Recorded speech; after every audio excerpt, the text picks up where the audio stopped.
Hello, I'd like to convene the Single Family Design Board for October 25th, 2021. May I have roll call, please? Thank you. I'll now start roll call. Chair Miller. Here. Vice Chair Kalass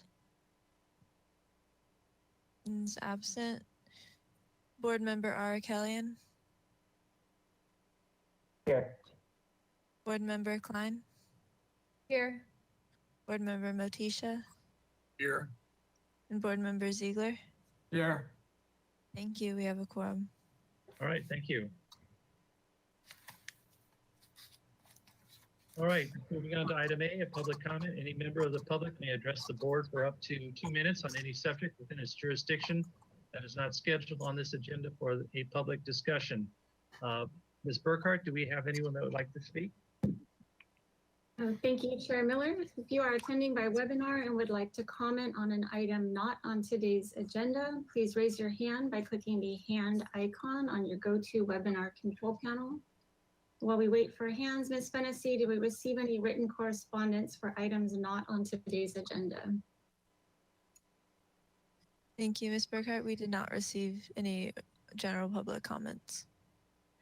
Great, thank you. There are no hands raised, so I'll hand it back to you, Chair Miller. All right, thank you.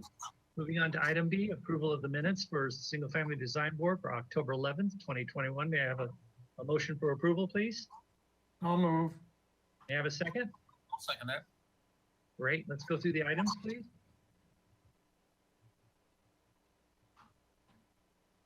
Item 1, 1921 El Camino de la Luz.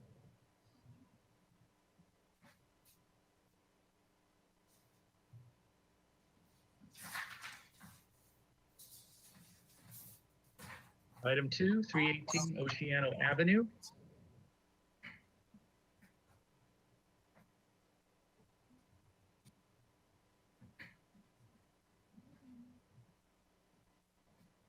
I had a question in regards to that.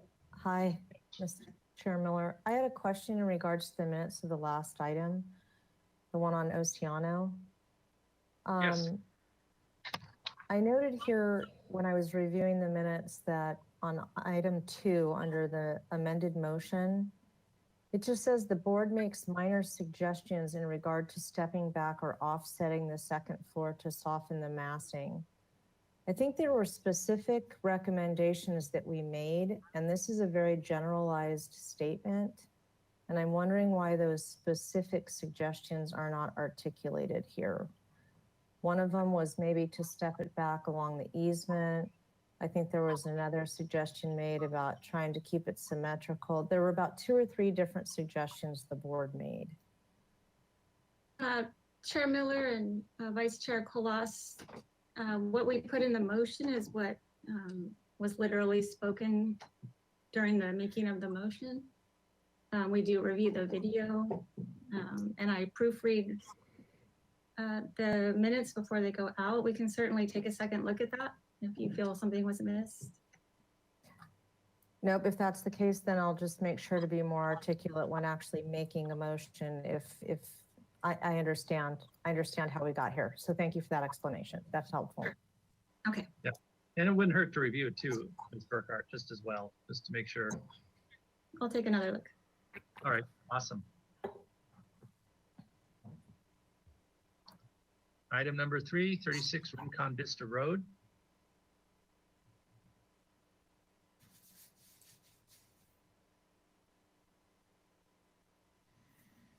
Item 4, 118 Remedo Road.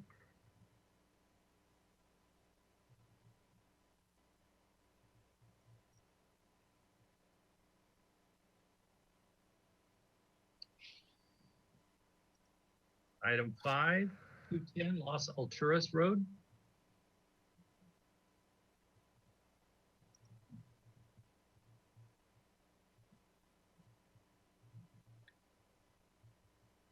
Okay, that's the end of the items. Before we have a roll call, Ms. Burkhart, you sent an email about a change of a certain item. Should that be put in the record? I'm not sure what you're referring to off the top of my head. you changed the minutes on certain, I apologize if someone else has an email. I was just trying to look for it. You sent an email a few days ago about something on the think- minutes was correct? There were two items. The date on the previous action for item 2 was incorrect by the year. It was Okay, reviewed in yes, that was it. September 2020. And then I also thought there was some correspondence about possibly not hearing item 5. Correct. Those all relate to today's agenda. They don't? They relate to today's agenda, not the minutes we're Oh, got reviewing. it. I think, okay, sorry. Thank you. May I have a roll call, please?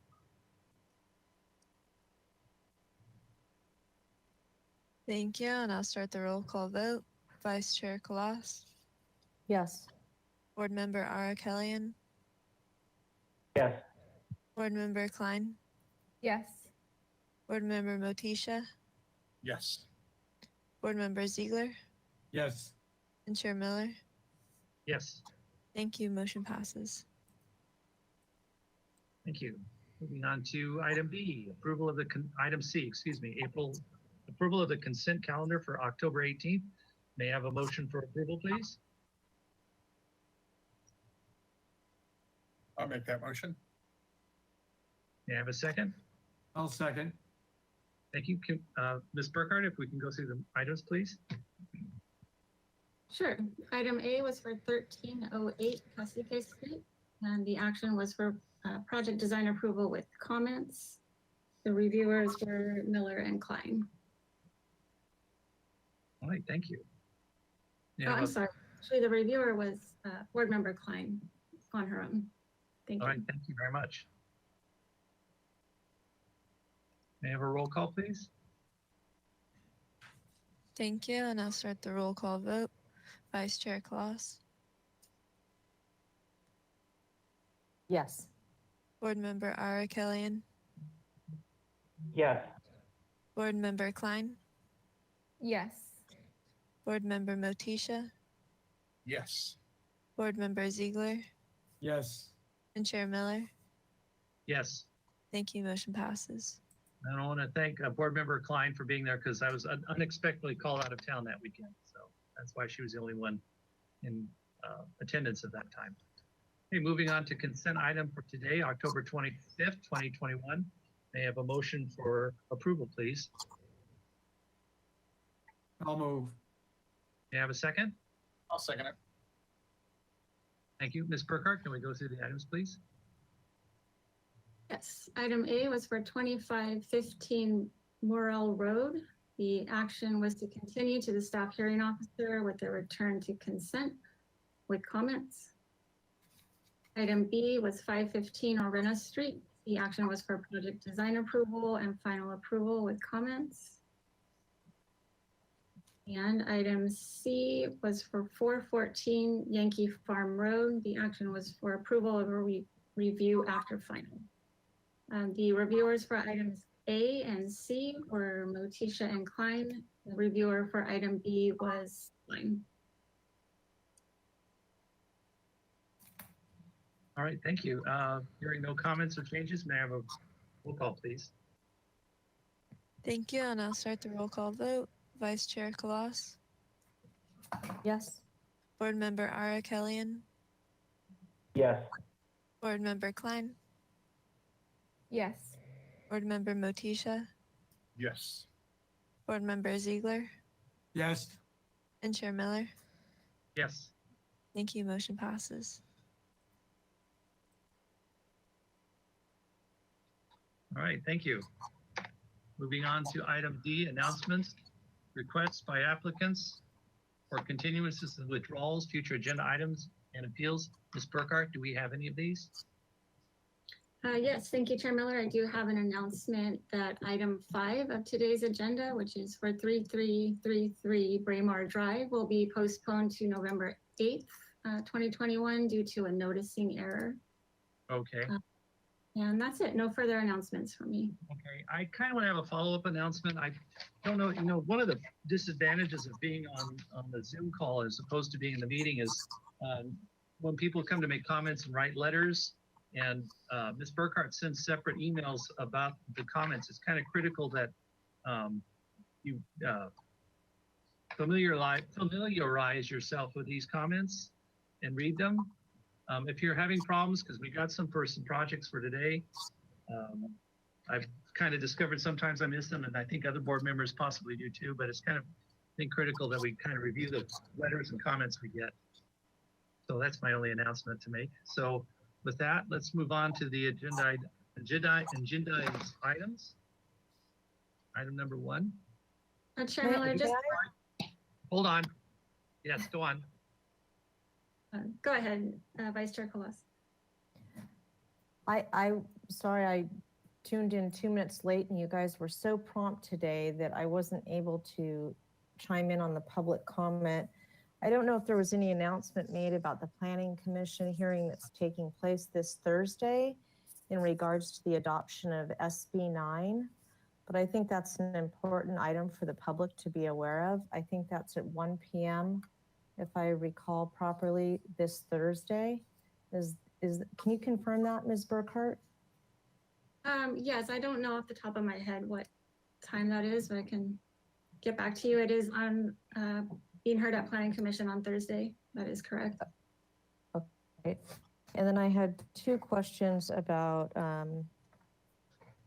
this was just sort of looking at minutes and also looking back on the, I think it was the LaCima item that I wasn't here for on the board before, but it's a general question. It's not related to that project. When we make findings as a board, a neighborhood preservation finding, a hillside finding, things of this nature, do we have to read those findings into the minutes verbatim, and do they need to be memorialized that way? Or can we simply state that we're making those findings and then provide specifics as to certain subsections of those findings and have those incorporated into the record? Because it seems like it would be more important why we're making those findings than just reading the findings. In terms of, potential appeals or something, it seems like that would be more informative for staff or city council down the line. So I was looking for some direction on that. And then also, when I reviewed the LaCima item, I noticed that there was a discussion as part of that about public comment letters that are for or against a particular project. And at that point, there was consensus among the board, and I didn't see anything that came back from staff.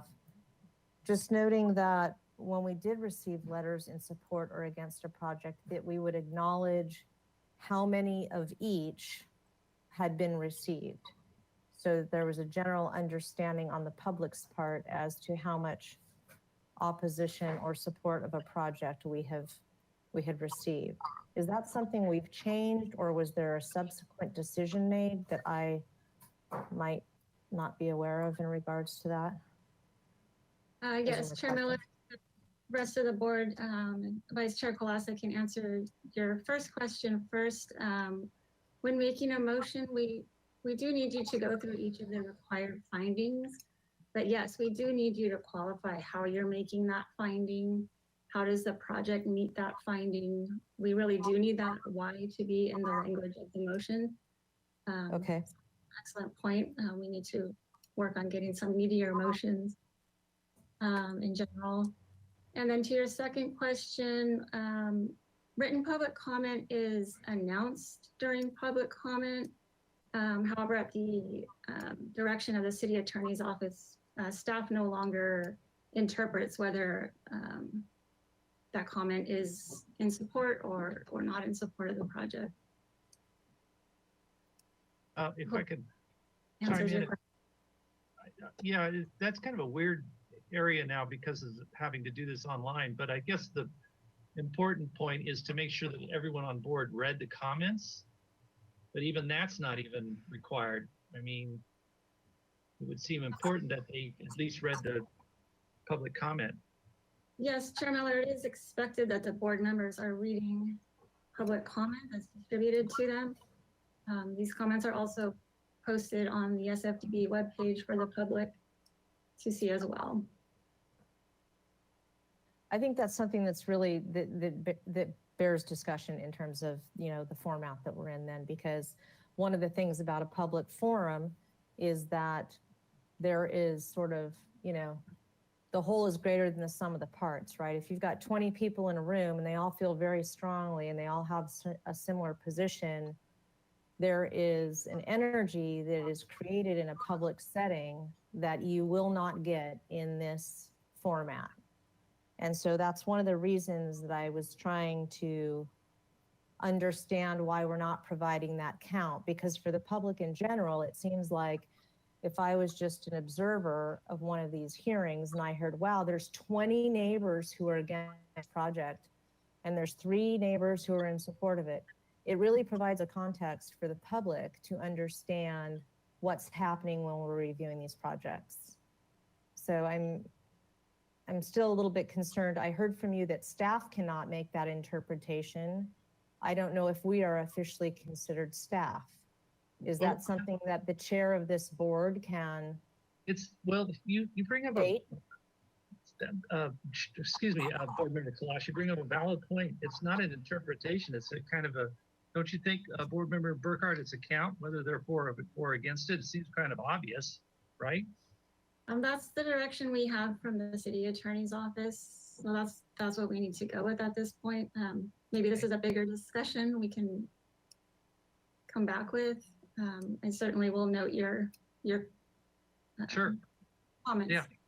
Thank you. Yeah, I'd be happy to shelf it, but I really would like an answer on it. It seems like a lot of times we ask for questions, they're kind of filtered to city attorney and then filtered back to us. And it'd be really nice if sometimes they would give us a little bit of time and just, provide some direct interface on questions like this. Okay, I'll take that back. Thank you. All right, thank you. Moving on to item E, subcommittee reports. I don't believe we have any. Is that correct, Ms. Burkhardt? That's correct. Thank you, Chair Miller. All right, let's move on to the first item. 2706 Cuesta Road. This is a new item for concept review only. Proposal to construct a 754 square foot addition to an existing 1,504 square foot single-story, single-unit residence, a 527 square foot accessory dwelling unit garage conversion, and to include 1 uncovered replacement parking space, exterior alterations, and interior remodel, 365 square feet of new covered patio, landscaping and associated site improvements are also proposed. The proposed 2,781 square foot of development on a 9,000 square foot lot is 81% of the maximum required floor to lot area ratio. A zoning modification is required to allow encroachment into the interior setback along the south property line. No final appealable action will take place at this hearing. Project does require neighborhood preservation findings and project design approval. Do we have a representative for this project?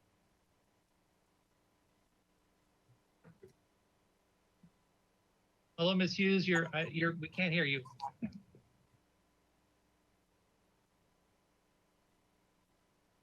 No. Okay, There we go. There. Hi.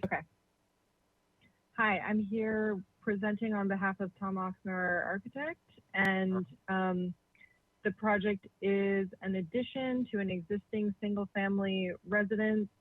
It's a substantial redevelopment, so we have a portion of the existing foundation that we're trying to reuse that's in the existing setback on the side. If we can just go to the next page, the existing photos. Okay, so these are photos of the existing neighborhood.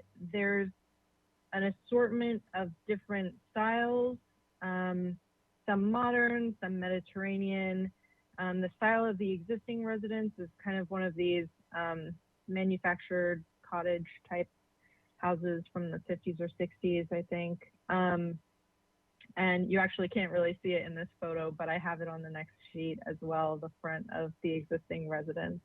So there are some 2-story residences along this street, and then this particular residence and a couple of them are also 1-story. You can go to the next page, some more photos of the house. The first photo shows the existing front entry, and the second photo next to it is the driveway heading down the northern side of the property.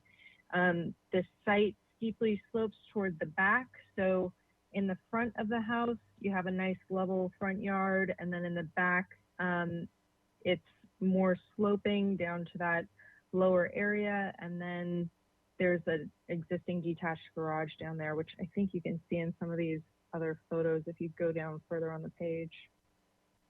Okay, so there's that existing garage there on number 6, and number 7 is an existing deck off of the back of the residence. Okay, the next sheet is just the demolition plan. So we're basically demolishing the majority of the existing residence, but trying to reuse that existing foundation to save on costs. There are some areas in the front that we're trying to maintain the existing walls and reuse them if we can. Then the ADU garage conversion in the back will be mostly just existing roof framing, existing wall framing, and we're just changing the openings and the finishes on that one. Go to the next page, it's just a survey. Page 6 is the proposed site plan. So we're proposing a couple of different areas of addition. One in the front that kind of mirrors on the left side, mirrors the existing right side of the house there, coming out with similar dimensions. And then on the back, we have about, it goes, I think, about 13 to 14 feet towards into that backyard area. And then we have a covered deck that's 13 feet 6 by almost 29 feet wide. And then you can see how we're removing that existing driveway for the ADU conversion. And what we're proposing is along the left side there, that we're replacing the driveway to have one uncovered parking space outside of the setback there. And then it would slope, there would be a walkway down to the lower portion of the site. Let's go to the next page. It's just existing elevations of the house. The overall height of the existing house is about 21 feet from 21.6, I think, from the lowest point, because it slopes down quite a bit in the back. And then the proposed residence that we have with the new roof configuration is about 3'2" taller than the existing roof. So let's go to the next page, which is the existing garage ADU. So here you can see these are the existing openings that we have in the garage. It looks like they replaced the garage door with a sliding door. But we're hoping to, as part of this ADU conversion, kind of clean up all of that there at the existing non-conforming garage. Okay, next page are okay, so these are the proposed floor plans. What we were trying to do with this floor plan here was create one large open living space that opens out onto the back. Right now, there's an amazing view out towards the ocean, and I think there are a lot of nice things that you can see from there. So the whole idea was to open up the back as much as possible with a covered deck, and then the front entry as well to open that up so that as soon as you walk in the front door, you're kind of looking through the house to see that amazing view beyond. To do that, we kind of created this little courtyard as you enter, and that space there in between the two bedrooms is about 11 feet by 11 feet square. And then just to have kind of a low wall along the front there to create some privacy for those front bedrooms. And yeah, potentially have a door out from either one or both of the bedrooms to that little courtyard area. Then For the back addition, where the master bedroom pushes out, that addition pushes about 14 feet past the existing wall of the residence. And the idea there was to create, since we wanted to have, you know, a deck that had views out and use most of that as part of the, you know, indoor outdoor living area, to have the master bedroom kind of on that corner and able to take advantage of those views as well was an important feature of this design. And then if you can just take a look at the roof plan on the left there, that main ridge line kind of running through the center is the center of that that open living room space, and it continues out to that covered deck in the back. The next page is, let's see, the proposed ADU. So like I mentioned on the previous, when we were looking at the existing elevations, the footprint of this building is pretty much what's there right now. We're not moving or changing any of the existing walls or the roof framing. We're just reconfiguring the openings to make more sense for the ADU layout. And the idea here, if you kind of zoom in on the floor plan a little bit, was because the ADU is already set back about 9 feet from that property line, to use that area there as a landscaped area for the ADU as their private open space, and then being able to use the space on the other side of the ADU as more of the open space for the main residence. So I think that's it on the ADU here. And then we'll just go to the next sheet, which I think are the proposed elevations. So I just want to talk a minute about the proposed conceptual materials we have here. We wanted to give it more of this cottage, farmhouse, kind of a little charming feel here by adding the siding on the front of the residence.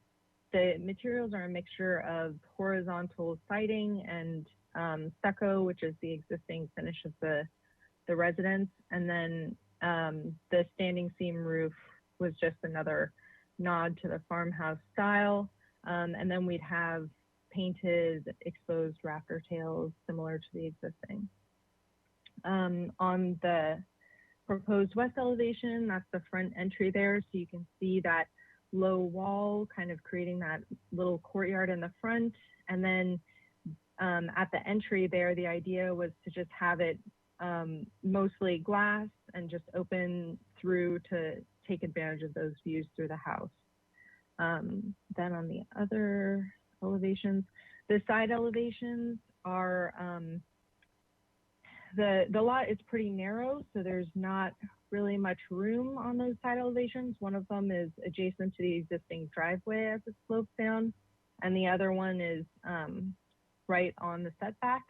So we just use most of those, the program along those elevations is bedrooms, or, you know, we have a dining room in the larger living space. So we try to just use a consistently sized smaller openings along those elevations for privacy for the neighbors. Then if you look at the east elevation, that's that covered deck that's open onto the back and kind of overlooks the roof of that ADU, with the stairs coming down to the lower landscaped area for the occupants of the main house. But the feature of the covered deck was really important for us to have, because accessibility down to that lower portion of the site right now is kind of cumbersome, and it's right now most of it is driveway. So by removing the driveway, we'll be able to have more landscaping in that area for the occupants to use. But right now it's just kind of a like a dead zone with not really any coherent landscaping down there and not really utilized properly. So the deck was kind of seen as the main open space for the main house, and then hopefully by removing that large driveway area, we're able to have a little bit more landscape area for the occupants of the main house as well. And that concludes my presentation for this project. Thank you. Great, thank you very much. Ms. Burkhart, did we get any public comment? Thank you, Chair Miller. If you are attending by webinar and would like to comment on this item, please raise your hand by clicking the hand icon on your GoToWebinar control panel.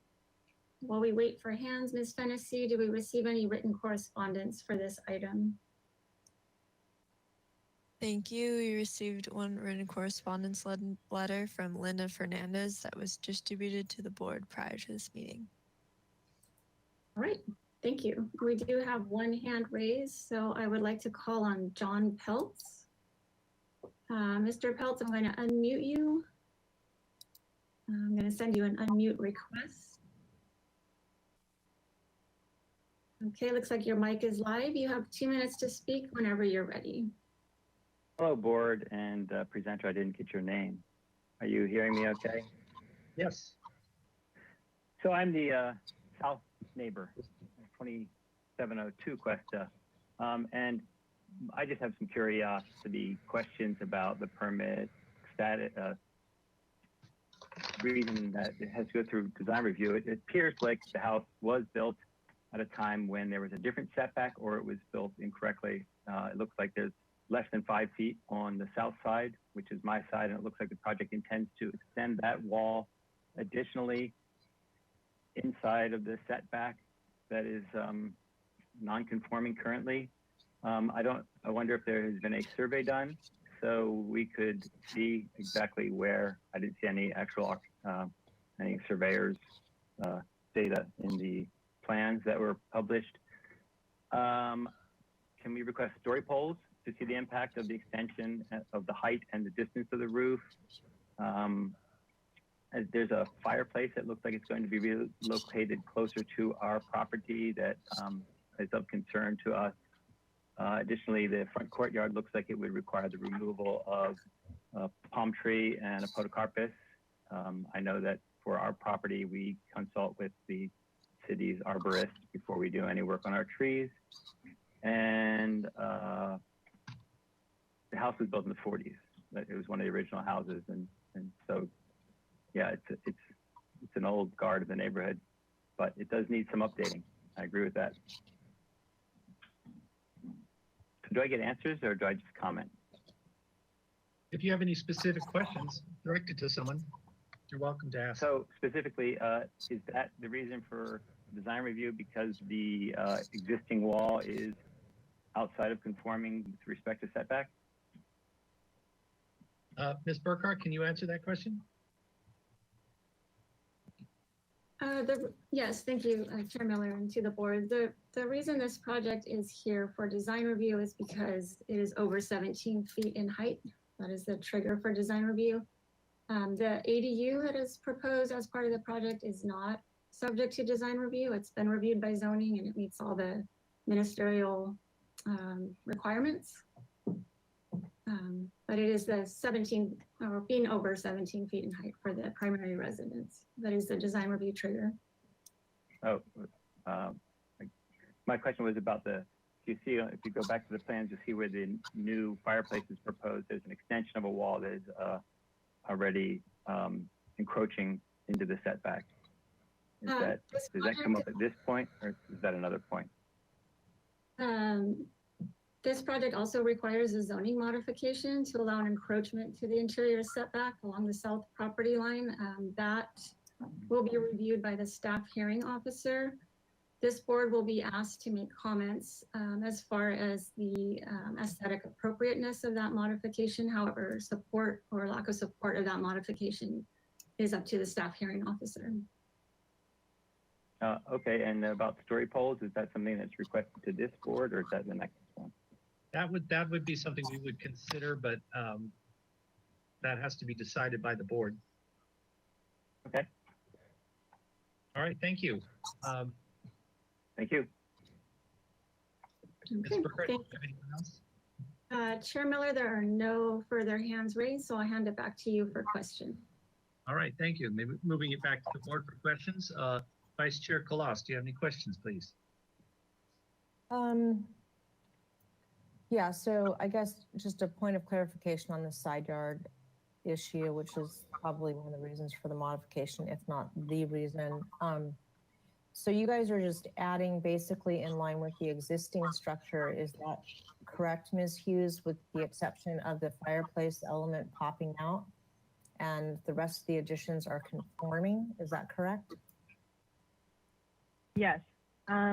We only plan to use the location where the wall is encroaching onto the existing setback is only where there is an existing wall there right now. The addition is pushed back to conform with the current setbacks. The fireplace does encroach into the setback, but we could adjust that if needed. Okay. Can you tell us a little bit about the nature of the windows that you would be using on the structure? Are you planning on using clad, wood? I'm trying to see here if it's noted on the exterior elevations. I'm looking at my other screen. Yeah, that'll be dark bronze clad windows with a wood trim. Okay. And is there a specific reason that you selected the standing seam metal roof? The reason I'm asking on this particular project is just because it seems to be an outlier relative to the surrounding neighborhood. Most of the homes in the neighborhood like they have a comp shingle or mission tile roofing. It looks like the gentleman who just spoke might have a flat roof, so I can't speak to that, but is there a particular? Yeah, I mean, I think there's an assortment of existing styles and finishes within the neighborhood. The standing seam was just a design preference to kind of modernize the look of the existing residence. And I think that it fits in with the neighborhood. Okay. Those are my only questions at this time. Thank you. All right, thank you. Board Member Arakelian, do you have any questions, please? Chair Miller, if I could interrupt, please. Sure. I apologize. It looks like we do have a late hand raise for public comment. Would you be willing to open public comment back up? Of course, yes. Okay. I'd like to call on Linda Fernandez. Linda, I'm going to unmute you. I'm sending you an unmute request. Okay, your mic is live. You have 2 minutes to speak. I'm following up John Piltz's comments, and really it's a question regarding the out of compliance wall that extends into his property on the south portion of 2706. And curious if this falls into the category of perhaps the need to go gather how it affects the neighborhood preservation, because simply augmenting for one property doesn't help, let's say, the other existing neighborhood in terms of preservation and value. So just curious if in fact it's the staff hearing officer we should be asking these questions to. Just wanted that clarification. It seemed as if you were mentioning that the zoning change that's needed for the out of compliance wall that the presenter Liz Hughes said is the basis for saying the renovation is happening based on that existing wall that's out of compliance extending to the south property. Does that become addressed by the staff hearing officer, and does it fall into the category of effects on the neighborhood preservation affecting the other neighbor's footprint and property value? If I may, I don't quite understand the question. Are you the wall that's existing that's not conforming to the current setback? Is that your question is directed at that? It sounds like that's what's requiring a zoning change too. And you happen to mention that the staff hearing officer would be the person properly handling decisions on that basis, the zoning change plus this non-conformance of the wall itself being the basis to call this a renovation. Well, I think the wall is existing non-conforming, and I think the request for the modification is for the fireplace, correct? Because that's in the setback. Actually, it's a substantial redevelopment, and that's why we need to go in for the modification. Now, what do you mean Because by we're replacing the roof. development? Huh? Pardon? If you replace the roof to a certain percentage of the roof, it triggers the requirement to have all, the existing wall location within the setbacks once you make that roofing adjustment. So in order to save money to keep that existing foundation there, we're getting a modification to leave that wall in the same location. Got it. Okay. I You're understand. basically demolishing a significant amount of that wall and then rebuilding it, as I understand, Chair Miller. Okay. Well, hopefully that answers the speaker's question. We'll need to move on now. Yes, so Board Member Arakalian, do you have any questions, please? No questions. All right. Board Member Klein, do you have any questions, please? Yes. Can you talk about any tree removals that are happening, and if it's in the front setback? Let's go to the site plan on page 6. I'm not showing, there is an existing tree that they were talking about towards the right side of the existing residence, and we may be able to see it in the pictures, but that tree is in that courtyard area, so it would need to be removed. We're working with a landscape architect, but we don't have conceptual drawings yet, so that's something we would return with at the next hearing. Great. And then I'm sure this would also be the next hearing, but have you thought about the hardscape materials for the patio areas? Since we're a tier 3 stormwater, I think we will have some areas with the permeable paving. I think the courtyard area was going to be concrete with some larger planters in there. I think right now what I'm showing is mostly paving, but our landscape architect, I'm pretty sure, is proposing a little bit more softscape in that area. And then down below, we would have some concrete and some permeable pavers as well. Great. Those are all my questions. Thank you.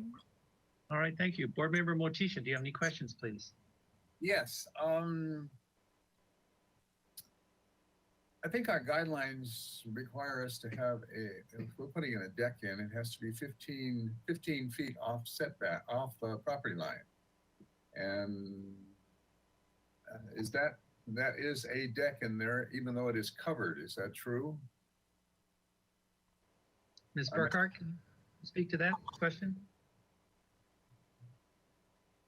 It's not a zoning requirement that it be 15 feet from the setback, but it is, I do believe it's in the single family residence design guideline. It is one of our guidelines. Yes, so it's either 15 feet from the setback or somehow appropriately screened unless this board feels otherwise. Right. That's appropriate as in. But it's one of our guidelines. Could I address the presenter? Could you put the location when you come back with us, you definitely will. Could you put the location of the existing house to 27, I guess it's 2702 to the south or west, south, I guess it is. Could you locate what kind of landscaping is along that property line between 2702 and 2706 to maybe screen some of that new deck that you're putting in there, that you're proposing? Is that, is there a enclosure under that deck, or is it just a raised wood deck? It's a raised wood deck. Okay. Yes, it is definitely a deck, just has a roof on it. You better Mhm. convince us or convince me that you are not encroaching into the next door backyard, or into their windows or whatever they have there adjacent to your. And also, Okay. You're eliminating any covered parking at all on the property. Is that true? You're checking That's true. There's no covered parking. no covered parking at all. I'm assuming that I'm sorry, I've forgotten, but is that to code? Can a new person who eliminates, I understand you're making your existing garage an ADU, but I thought you didn't have to provide garage or parking space for your ADU, but you have to provide. Yes.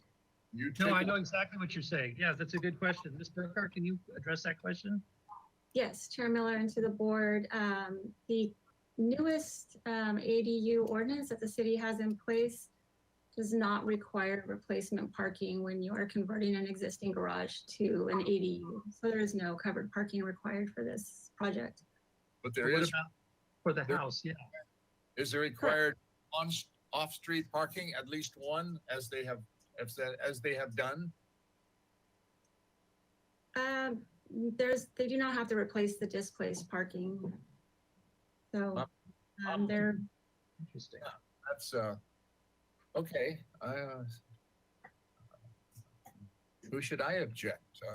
If it's to code, I mean, we could have done that all the way up and down the street for every house, and every car, all 50 cars would be parking on the street.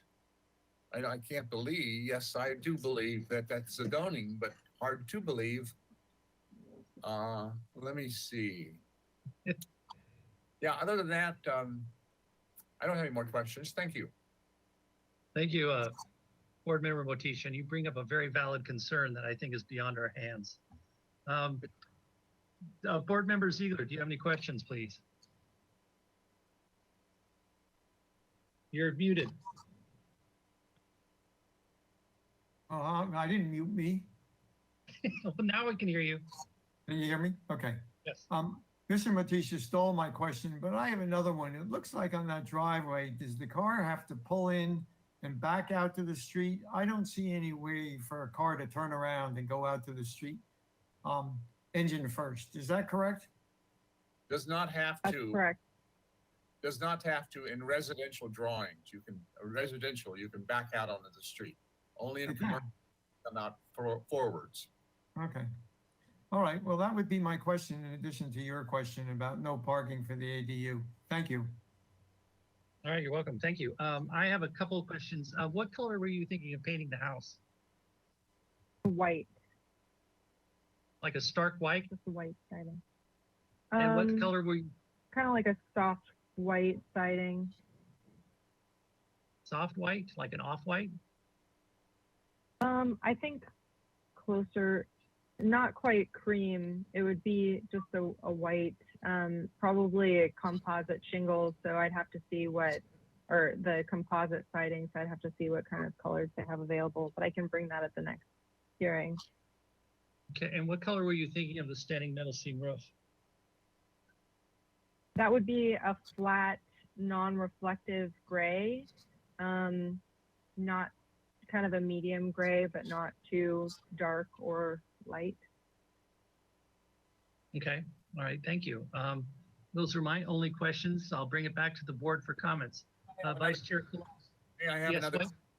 May I Sure, have- yes, please. Yes. In the elevation we're looking at right now, there is a dotted line at the roof, on the roof, that an arrow's pointing to it. It says new standing seam roof. Dotted line right there. The dotted line represents the existing house envelope.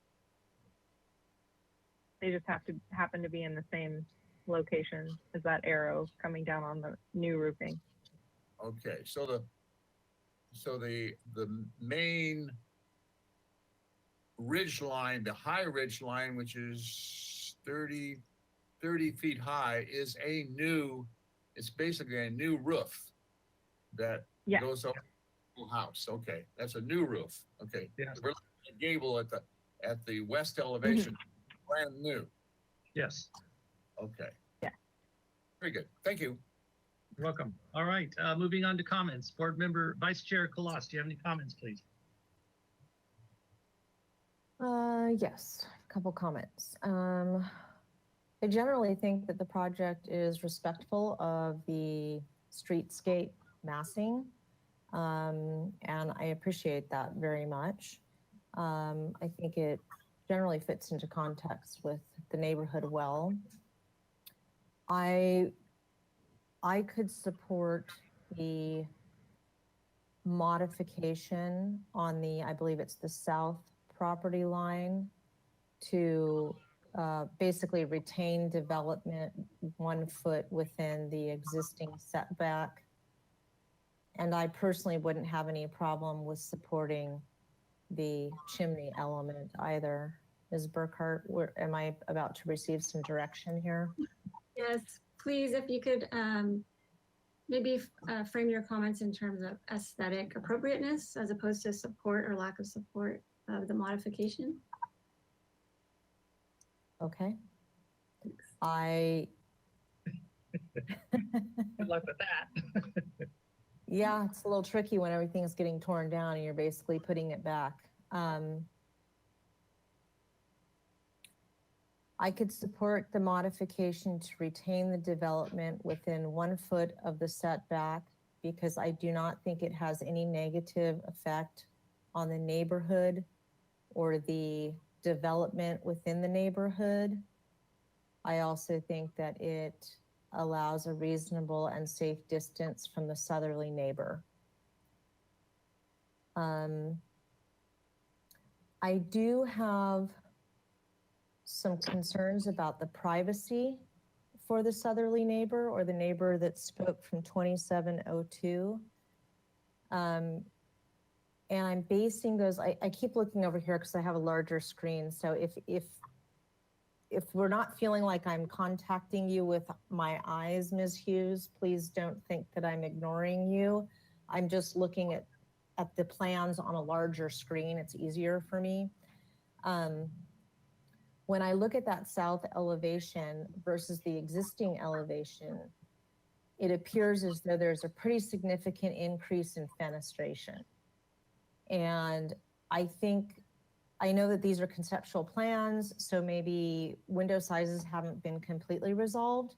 I think there's some opportunity to minimize some of the glazing that we're seeing on that elevation in an effort to respect the privacy of that neighbor.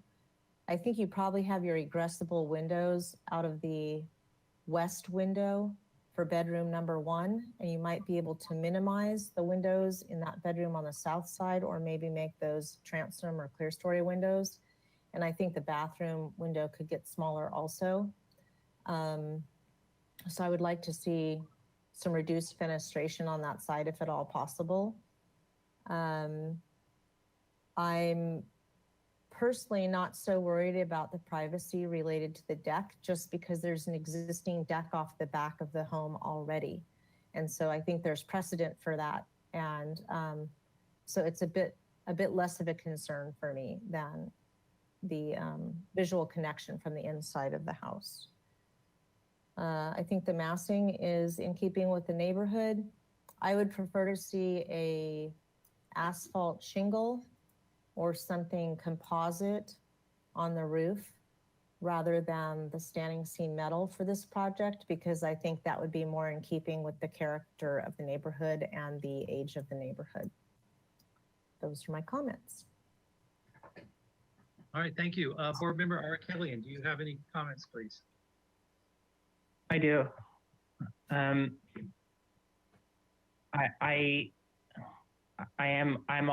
in support of the west building elevation. I believe it has character. I believe it doesn't show just a large amount of volume. I like that it's being kept single story from street view. I aesthetically support the south elevation encroachment, but I think that here, let me get to a section here. Just a moment. I'm on A6.1, number 4.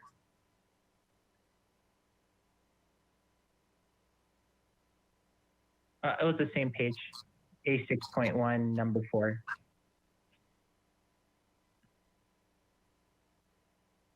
So the existing chimney was towards the center of the house, and now the chimney is being pushed to the south elevation.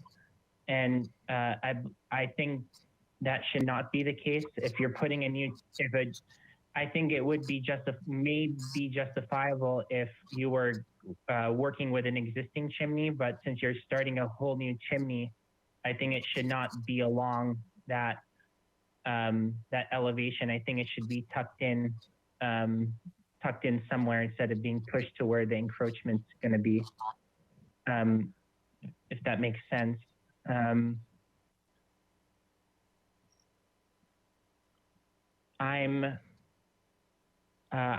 also in support of Vice Chair Colos's comment about the asphalt shingle. I'm more in support of that, keeping it in a neutral or earth tone. From the previous conversation, yes, bringing a color board to the next meeting. And then I'm on A1.1, that's page 6.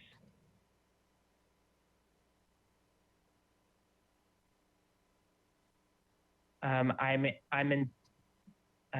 in support of the proposed driveway, and particularly the gaps between the pavers. I would probably support it even more if there was a more permeable system being proposed, since it's going along a slope. And the applicant mentioned it to be a tier 3. And those are all my comments for now. All right, thank you. Board Member Klein, do you have any comments, please? Yes, I think the increase in landscape area is aesthetically pleasing. The height and scale does not appear to be significantly larger than what's existing, and find it to be aesthetically appropriate for the neighborhood, and as well as the materials proposed. I would support studying maybe moving the chimney, or just showing how it's being screened from that neighbor. And the next submittal, I look forward to looking at the landscape plan. And those are my comments. All right, thank you very much. Board Member Motisha, do you have any comments, please? Yeah, I'm basically in support of the whole project, other than the questions I had previously. One other thing, the west elevation, could we go back to 6.1, the west elevation? That's it. Aesthetic. Yes, aesthetically, we can comment on aesthetics. I think the fenestration around the front door, that is indeed what it's supposed to look like. And that front door is all glass. I think that is not in keeping with the style of the rest of the house. You have the windows on each side of the bedrooms on each side with covers in the front, which looks more like a cottage type of house, in keeping with the Samarkand style. And then all of a sudden you've changed the entry to 3 full glass components with no horizontal, any kind of siding on each side. This looked like you just stuck a big pane of glass right between two smaller modular different styles of architecture. I think you should come back with something to change that entry area, the little courtyard, exterior courtyard, and you look through that, and you look at the front door and the two side panes of glass that are more in keeping with the style of the house, if you understand what I'm trying to say. I understand. And also, could we look at the comparison of the new deck? You maybe convinced me and changed my opinion of the deck. Where, let me see, we're looking at the elevation number 4 right there. How far is the deck, the existing deck now? How much bigger is this deck than the existing deck that was there, that you're tearing away? Could you answer that? Let's go to the demolition plans on sheet 4, I think. I'm not sure exactly. There. Yeah, so it actually is almost the same depth in that area, it Okay. looks like. Thank you. That softens my previous questions about the deck distance away from the property line. Thank you. And one other question. Isn't a fireplace an architectural projection? Can it not? I thought architectural projections could project into the required side yards. Isn't a fireplace also an architectural projection? Yeah, Board Member Motisha, you're asking the same question I had about that, but I think the modification was triggered because of replacing the roof. They're rebuilding the whole roof. It's a rebuild. Well, even when you put a new well, we've had some questions about why that fireplace encroaches in the side yard. Any fireplace can encroach into a side yard because it is an architectural projection. That's a comment and a question. Yes, Ms. Burkhart, can you answer that question? To make it, because I think she's correct, right? Yes, I believe so as well. It can encroach, I believe, up to 3 feet, but it can't be any closer than 2 feet from the property line. Okay, then it looks like the fireplace is a go. Thank you. All right, thank you. Board Member Ziegler, do you have any comments, please? Yeah, I guess so. It goes back to the parking. I think that this house is an upgrade from what was here before it, and it looks like a very well thought out plan. But I can't see why you'd want to have uncovered parking for your vehicles, and that's something that I think they should work on. Thank you. Thank you, Board Member Ziegler. Yeah, couple things. Yeah, I think the architectural style is, you're keeping the charm and delightfulness of the original house when it was built back in 1940.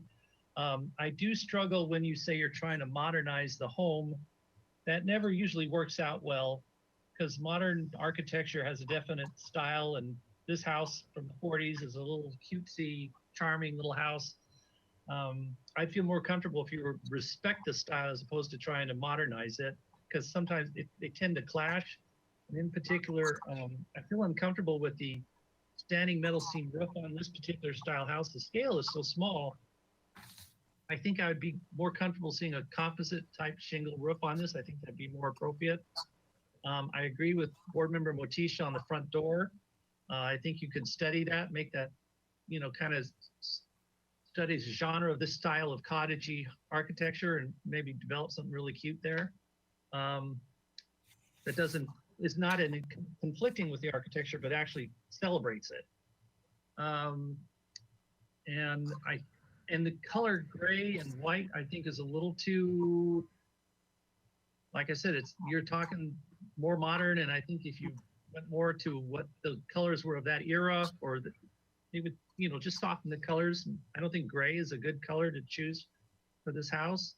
I'd like to see a darker, if you were going to do standing metal seam, I think the dark would be appropriate, but I think composite would be, I would support that.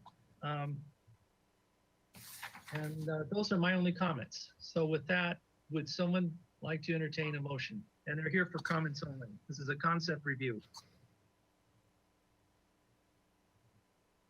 So are we actually required to make a motion, Ms. Burkhardt, or are you just memorializing our comments that we've already made, just to be clear? Good question. Yes, this project requires a motion.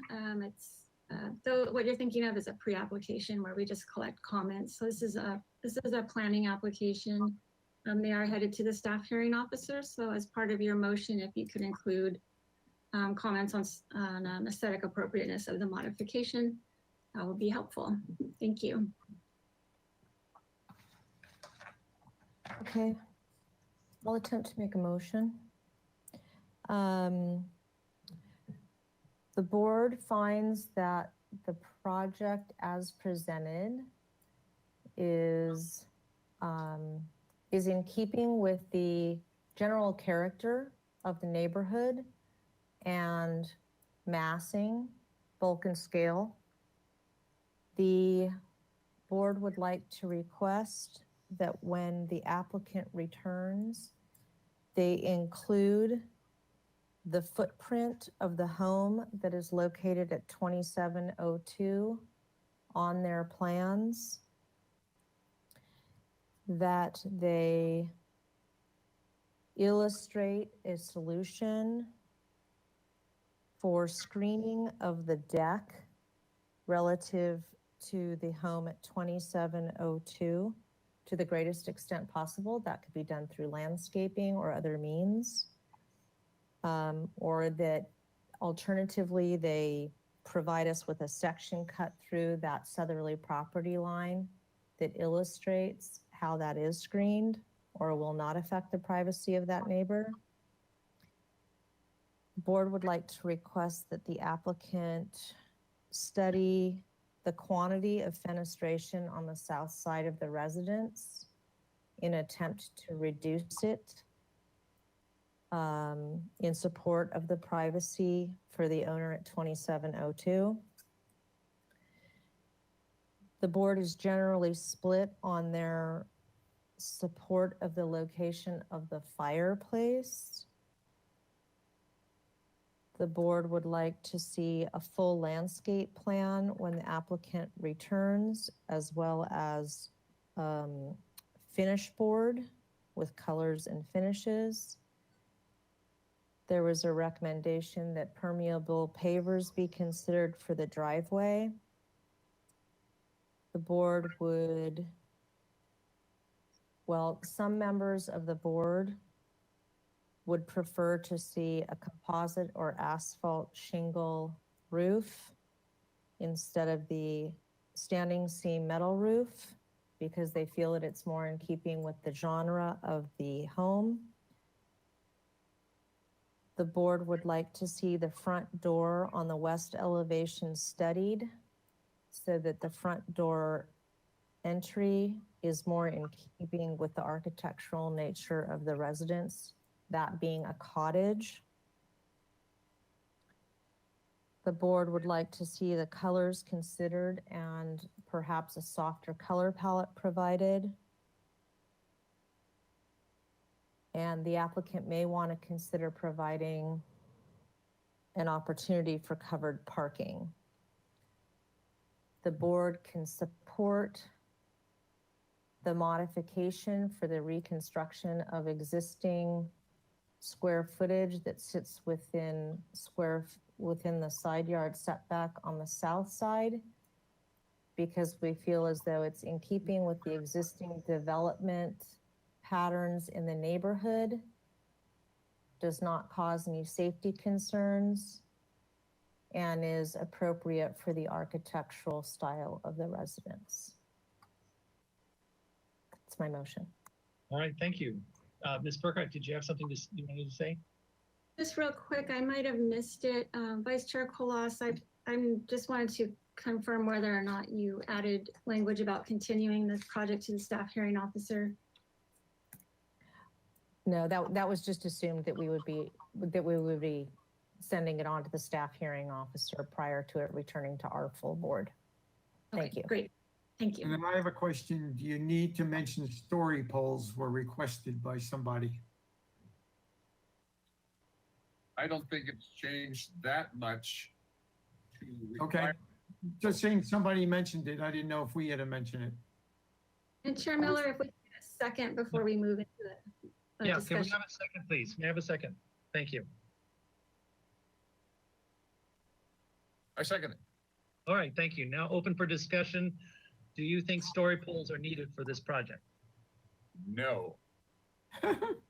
Okay, I was not including that as part of the motion because I did not feel that they were necessary either. I concur with Mr. Motisha. and I do too. So I feel at this point, might say that they're not needed. Does Okay. anyone else have anything to say about that on this board? No. Okay, then may I have a roll call, please? Thank you. I'll now start the roll call vote. Vice Chair Kalas, Yes. Board Member Ara Kellian, Yes. Board Member Klein, Yes. Board Member Motisha, Yes. Board Member Ziegler, Yes. and Chair Miller. Yes. Thank you. Motion passes. All right, thank you. Thank you, Ms. Hughes. Good job, Ms. Hughes.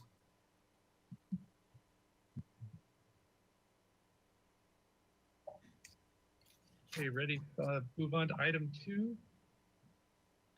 1460 La Cima Road. This is a continued item requesting project design approval.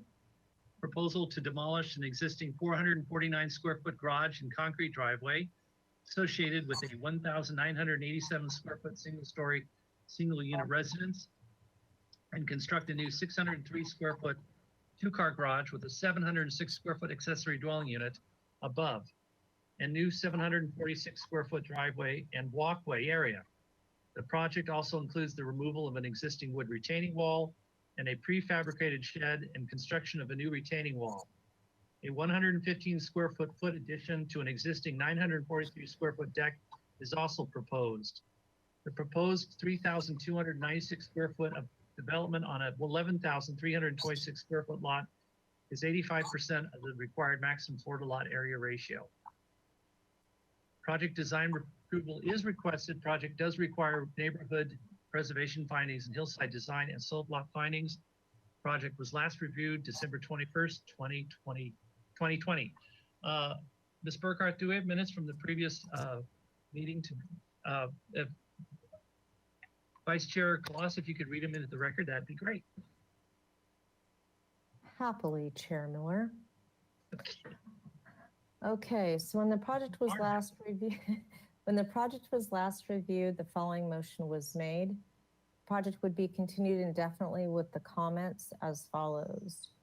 1, the applicant shall remove any windows on the garage in order to eliminate privacy issues on the west elevation. 2, show any surface lighting. 3, provide a full landscape plan, a tier 3 stormwater management plan, and show any bioswale planting. 4, explore less invasive solutions for the screening material, the bamboo screening material. 5, show how the project relates to the new grading ordinance. 6, show any potential permeable pavers. And 7, return with the previously reviewed plans. And perhaps, the action was made by Board Member James, seconded by Sweeney. It passed with a 5-1-1 vote. Miller opposed, Ziegler abstained, and the motion carried.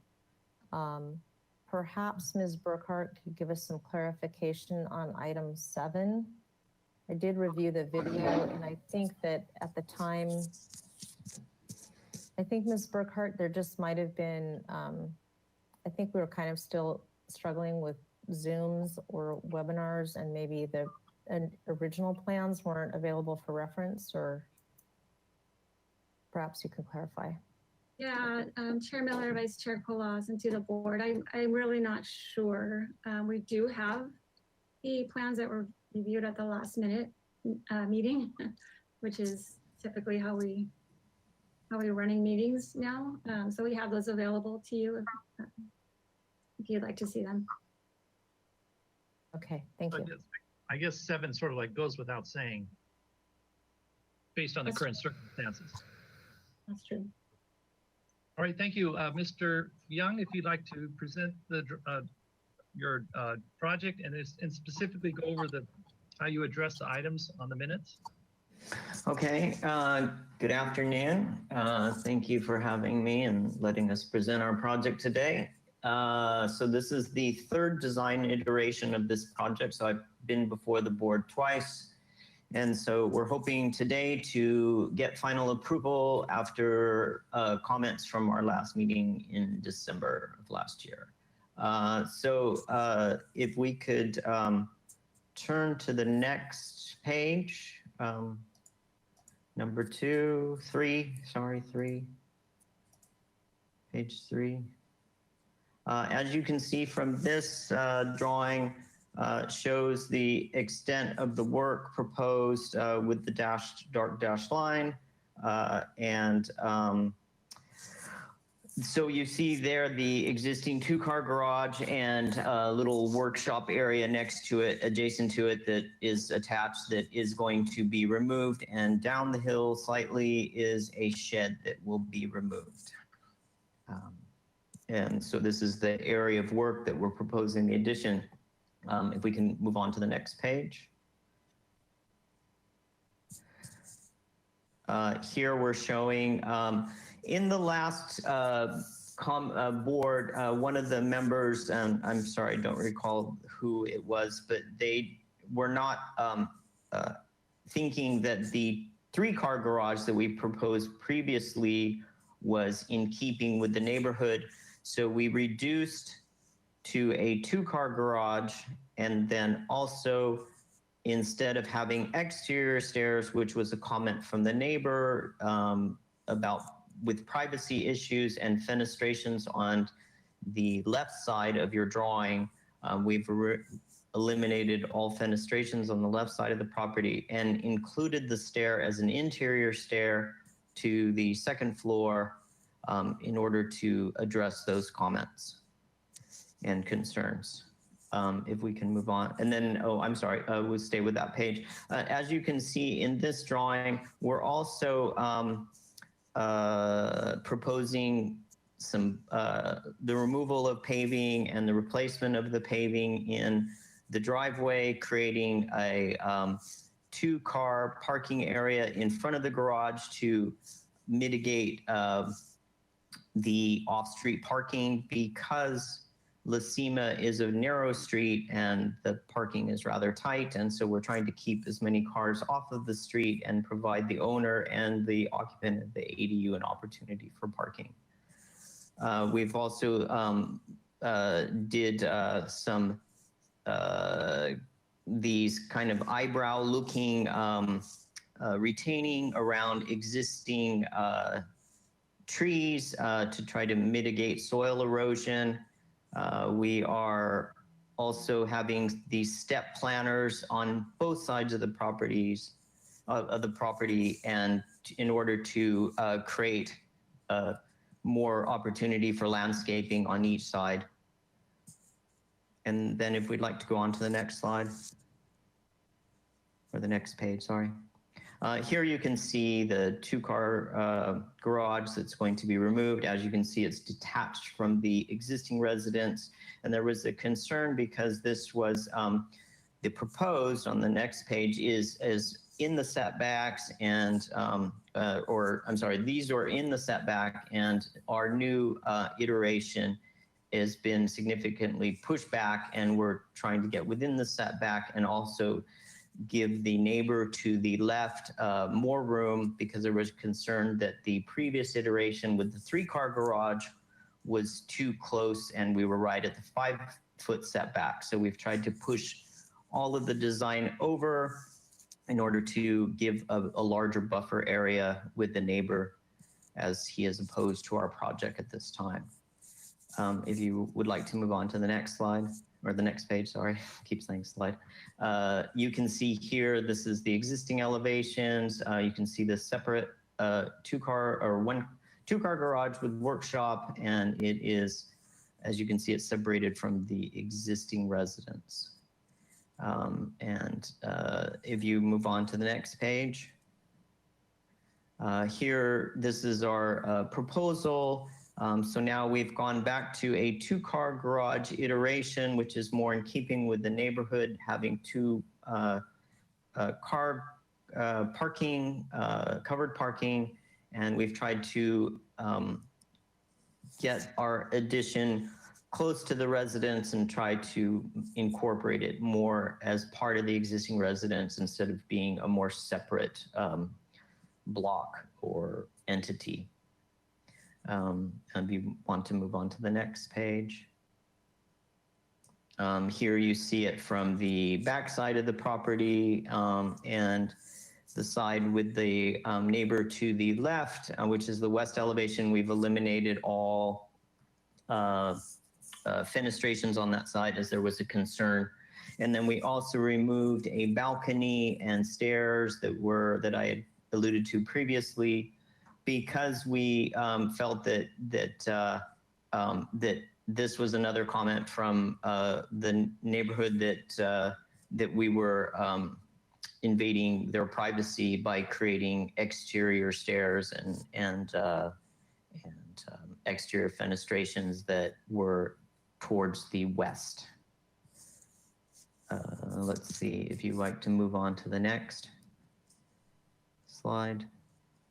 Here you can see a section through the property. And so we've tried to lower the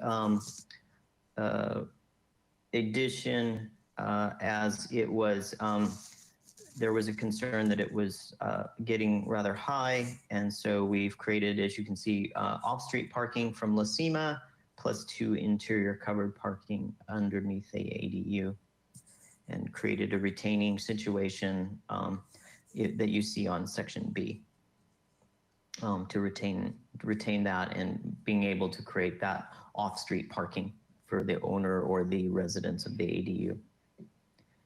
If you'd like to move on to the next slide, page, sorry, again, page. Oh, these are just standard details. We're proposing wood siding, and also on the second floor that matches the wood siding on the north elevation of the property, and then also exterior plaster. And these, I had worked on the addition for the owners many years ago, and so these details are in keeping with the same details that were provided for that addition. We can move on to the next page. These are the eave rake and also, as you can see in detail 3, we have, or sorry, 4, it should just read 4, so there's an error there. Excuse me. There's at the bottom of the page, we're showing the siding and also the 2x12 board belly band that runs around the building. This is all trying to stay in context with the existing building. If you want to move on to the next. These are the landscape plans. So there was a comment from the board to address landscaping and create a landscape plan for the property. And these areas that I've clouded are the affected areas. And so I've created a landscape plan, and these are plants that the owner had expressed a desire to have in these locations.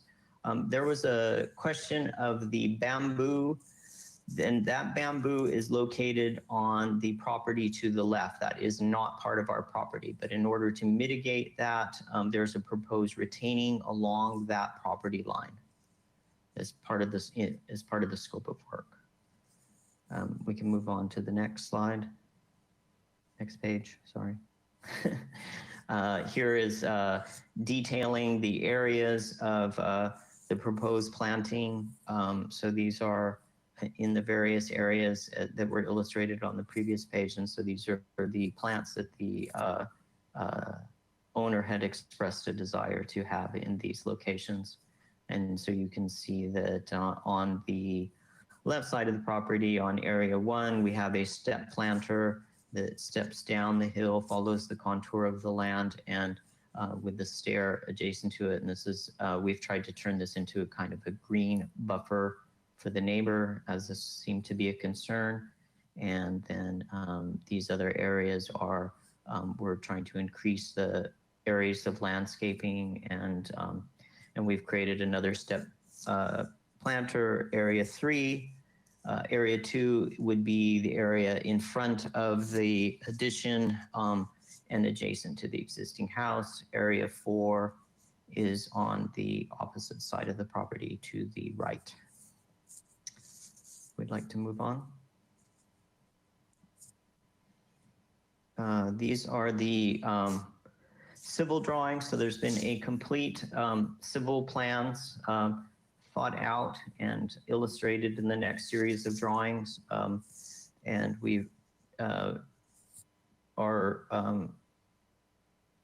illustrating here the areas to be removed. So this is all the tabulations and showing the existing conditions and the new condition that is involved with the site and civil work and the stormwater management. So these are all illustrated how we are dealing with the tier 3 requirements for our site. So if you'd like to move on to the next page.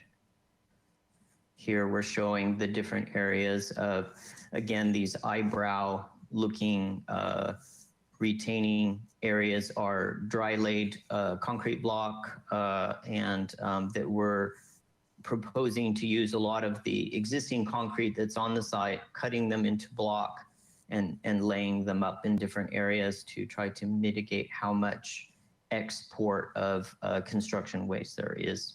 And so in several of these areas, if you look through the notes, you'll see that a lot of these areas are using this dry laid technique. And then also we're proposing different areas of retaining and then if you zoom into the area to the right of the proposed garage in between the house, you can see that the civil engineer has introduced a storage for stormwater. So we are, according to Howard Wittosh, who is the civil engineer of record, that we are using a variety of methods to try to mitigate stormwater and keep the stormwater on the site as much as possible. And our driveway runoff actually runs towards the front of the garage, and there's an area drain that will drain into, or a slot drain there that will drain into our storage tank. And then we also have other areas with the different planting, and so that we create as much opportunities to keep stormwater on the site. If you'd like to move on to the next page.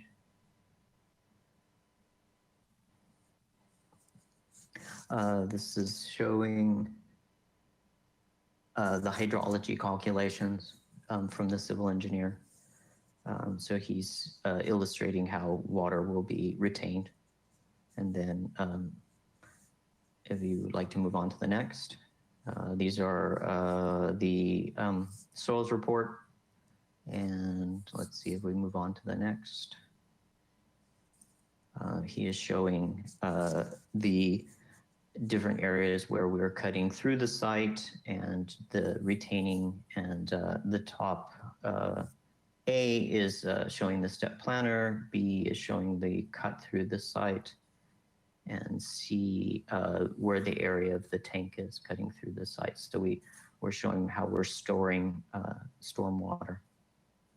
And he has his earthwork calculations and et cetera, showing how we are meeting the tier 3 stormwater requirements, and also the amount of cut and fill. So we're trying to limit our amount of cut and fill as much as possible.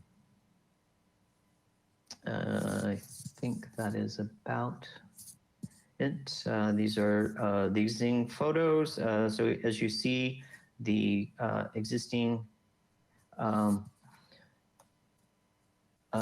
garage is separate from the house, and now we are proposing that we're moving that adjacent to the house. And as you can see from this photograph, the houses are very close to the street on La Cima, so we're trying to create that off-street parking opportunity for guests and also for the resident of the ADU.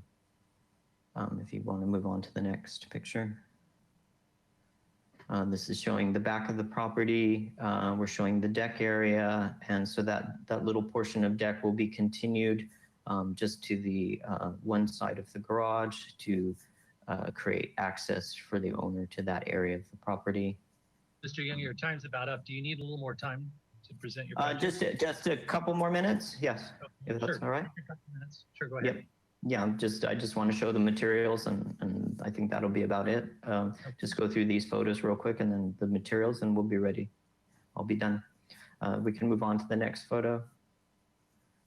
Here again, you're seeing the back side of the property, looking up towards the neighbor to the west, and so we're showing the steepness of the property. This is quite a bit of a slope in that area. So it's a difficult site, but we're trying to keep as much open space and opportunities for landscaping and also managing stormwater.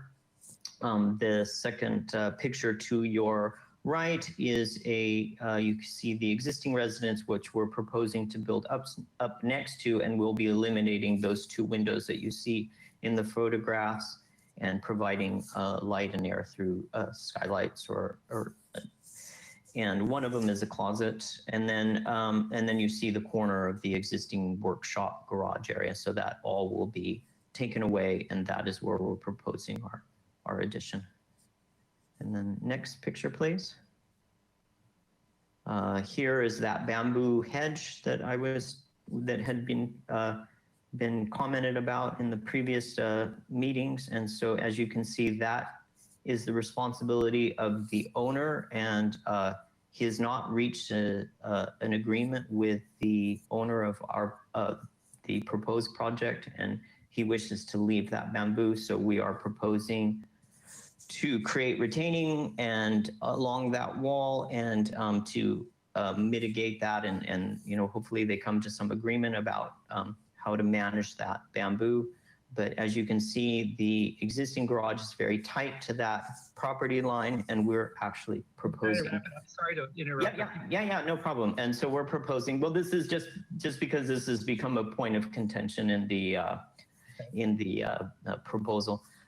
So you can see here that existing garage is very close to the property line, and now we're proposing to move that 10 feet away from that property line. I think that's about it. Then All right. I'll just wrap it up there. All right, cool. Ms. Burkhart, did we get any public comment? Thank you, Chair Miller. If you are attending by webinar and would like to comment on this item, please raise your hand by clicking the hand icon in your GoToWebinar control panel. While we wait for hands, Ms. Fennessy, did we receive any written correspondence for this item? Thank you. We received 2 public comment letters from Scott and Katrina McCosker and John and Kathy Cook. And those were distributed to the board prior to this meeting. All right, thank you. There are 2 hands raised, so I will call on Scott McCosker first. Scott, I'm going to unmute you. Okay, it looks like your mic is live. You have 2 minutes to speak whenever you're ready. Thank you. Good afternoon, members of the board, Chair Miller. Thank you for your time. We are the neighbor who would be severely impacted. This proposed plan is too close, too much, and not safe. A long driveway with the garage hanging off the steep slope is not compatible with neighborhood preservation and out of mass, bulk, and scale with the existing low 1956 ranch house built close to the street because of the steep slope. The existing garage is a carport that was converted and rebuilding requires a modification. It was built in the setback because of the steep slope. Now applicant is pulling the garage out of the setback to avoid having to get a modification and proceed with ADU construction. The proposed plan shows a garage suspended out over the steep hillside. This is not compatible with the guidelines outlined in the Hillside Design District. Also does not meet neighborhood preservation requirements. Looks like a disaster waiting to happen. This area is in the coastal high fire zone. Difficult or impossible for fire department to access and defend in time of an emergency. The applicant is proposing to build right outside our living room window. This would take away our sunlight and shine light right into our windows at night. This proposal would be an invasion of our privacy and interrupt the quiet enjoyment of our home. We would also see cars driving from inside our house. This proposal would also create a wind tunnel between the two structures as winds come right up the canyons over the rooftop. Would not be safe and impossible to defend the two structures in the event of fire. Would be difficult to obtain fire insurance for this type of structure. Proposed plan is too much, too close, and not safe. We ask you honestly, is this an appropriate place to build a new car garage? Please let me know if you have any questions. Thank you for your consideration. Could you hear me okay? Yes, thank you. Very good, thank you. Do you have any questions? If we will, we'll address them when we get back to the board. Thank you. I would like to call on Douglas Fell next. Douglas, I'm going to unmute you. Do an unmute request. All right, your mic is live. You have 2 minutes to speak whenever you're ready. Chair Miller, members of the commission, I'm Doug Fell, a recently retired land use attorney. I previously advised Mr. McCosker concerning the project when it was last reviewed in September 2020. My comments today follow for consideration of the board are as follows. First, the project was last reviewed on September 28, 2020, and was continued indefinitely with comments. The proposal as presented today is substantially different than the 2020 project previously presented to the board. Since this is the board's first review of this proposed project design approval is not appropriate today. In making the findings, we request that the board carefully analyze the fact that the project will be primarily built in an area of fill on a steep slope with substantial supporting devices. Can you make the required findings when this fact is evaluated? You have received a letter from a fire professional submitted by Mr. McCosker, which identifies the existing fire danger of this dead-end street. This existing danger should not be expanded. You are required to make the hillside design and slope lot findings for this project, and we trust that you will carefully review it in that light. Thank you.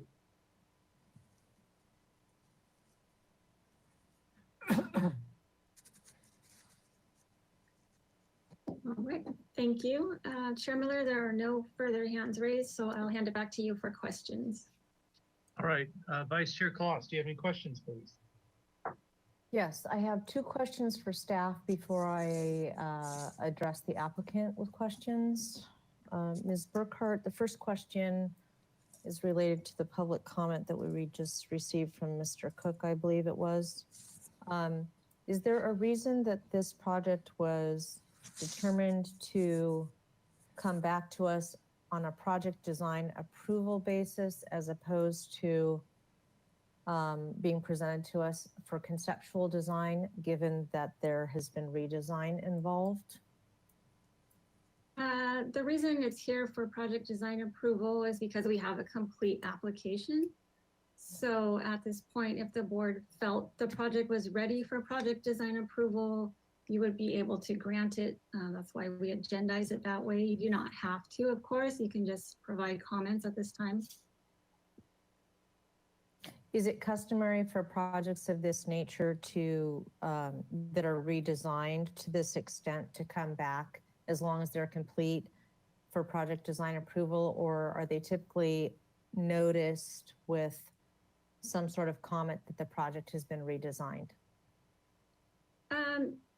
A substantial redesign would sometimes have a revised project description heading. However, as long as we have a complete application, it's appropriate to bring it for project design approval considerations. Okay, thank you very much. Sure. The other question I have is if you can could you just bring up the hillside findings quickly so that we can all take a look at those, because this is obviously a major point of concern on the neighbor's part. So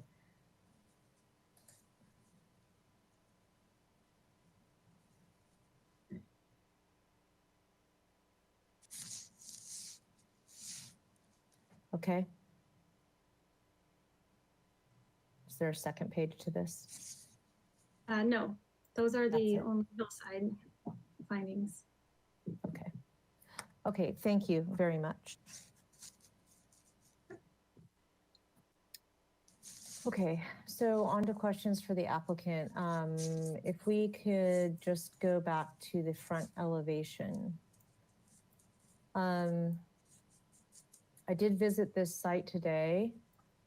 I can understand the concerns on neighbors' parts, really anybody in this neighborhood in regards to fire concerns. It is a dead-end street and it is constrained.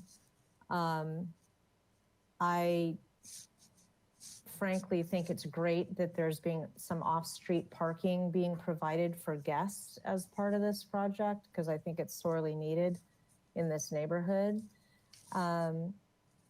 I guess if you could just talk to us a little bit more about this front elevation, Mr. Young. The only thing that I'm really struggling with conceptually here is the relationship between this two-story volume and the single-story volume, not necessarily as it relates to the neighborhood, but as these two entities relate to one another. So if you could talk to us a little bit more about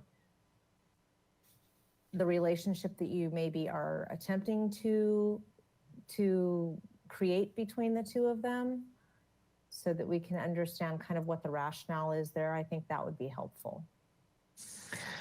Okay, well, given the age of the structure and the nature of the site, it was difficult at best to try to make one cohesive unit from this design. And yes, I understand your concern that we do have a larger volume next to a smaller volume that is 1-story versus 2-story. So what I've tried to do is, instead of creating a separate entity, which was a point of contention in the last 2 iterations with the neighbor and that it seemed like this large volume, I tried to create that this was at least an attempt to make it part of the existing residence by, one, pushing the design all the way into and incorporating it with the existing garage or the existing master bedroom wing, sorry. And also that we were trying to create more separation between the neighbors. So this was a much larger volume before, so we've reduced the volume of the existing garage from a 3-car garage with an exterior stair to a 2-car garage with an interior stair. And then we also tried to incorporate some of or all of the materials will match the existing residence in type and color. So asphalt shingle will match, and that's illustrated on the color board. So we're just trying to make it as close in materials and detailing as we possibly can to the existing residents. And then we've also addressed the there was a concern with all the fenestrations and the light, and which was brought up by the neighbor. And so we've eliminated all of that in order to try to appease the neighbor and trying to make this as least impact on their property by moving it over 10 feet from the property line, by trying to keep the building lower. All of these things have been comments from the board or from the neighbors. And so we're just, you know, it is what it is. It's a volume that is next to it. You know, we could try to incorporate roof lines, but again, it's very difficult to try to, given the nature of this, to create one entity out of something that was two entities. Okay. I don't think that I have any more questions. I have quite a few comments, but I'll hold those, Chair Miller, until the time is appropriate. Thank you. All right, thank you. Board Member Arakalian, do you have any questions, please? I do. I just want to double check if it's in my my purview as a board member to comment on if I can comment about the massing or the bulk of the ADU itself. Chair Miller, I can answer that question. Yes, please. Thank you for asking it, Board Member Arakalian. The ADU is within the purview of the SFDB in this case, because it is a two-story element where the primary residence is a single story. And there are also, it's not directly above just the garage. There is a stair element and a little workshop element as well. So yes, it is within your purview to comment on the ADU.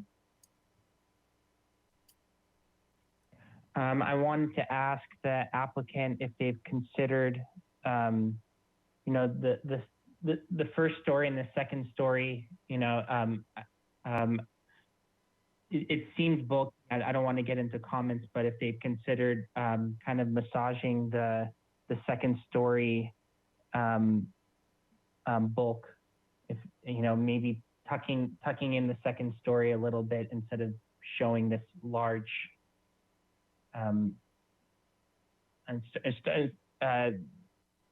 along the west and the east, you know, considering tucking those in along the second story at all. I didn't hear the last part of your comment. I'm sorry, you cut out.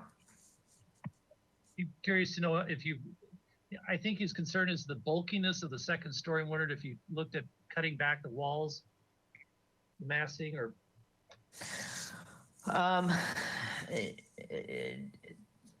to a certain degree, we've looked at that. We did have a roof element on the front of the property, where you see the garage there in the south elevation. So we did have a roof element, but we eliminated that from the last iteration. But we definitely could consider bringing that element back in to try to create an element that gives the illusion of that, tucking that back in.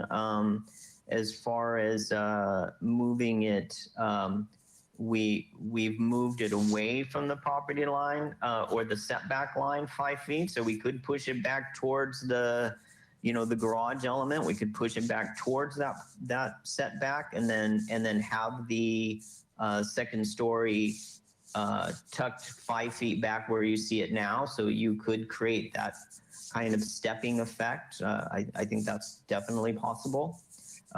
So yes, we could do something like that if that would help mitigate that concern.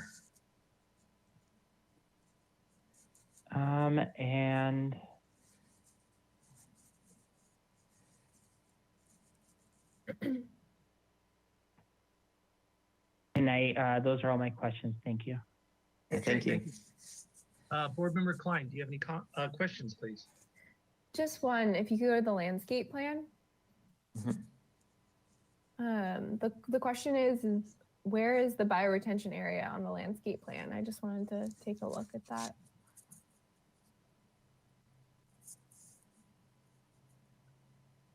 The area of work number 3 on the left side, we're creating these stepped basins in order to retain. And then also, if you look at the different areas around the site, we're just, creating areas that water can be, as the rainfall gets into these areas, that it can percolate into the soil. So we're trying to create as much open space as possible. Yeah, on the civil plan, it looked like there was just an open gravel area somewhere. So it was like a bioretention area. Okay, I'll have to review. I'm sorry. I didn't look at that closely. That's my only question. Thanks. Thank you. Board Member Motisha, do you have any questions, please?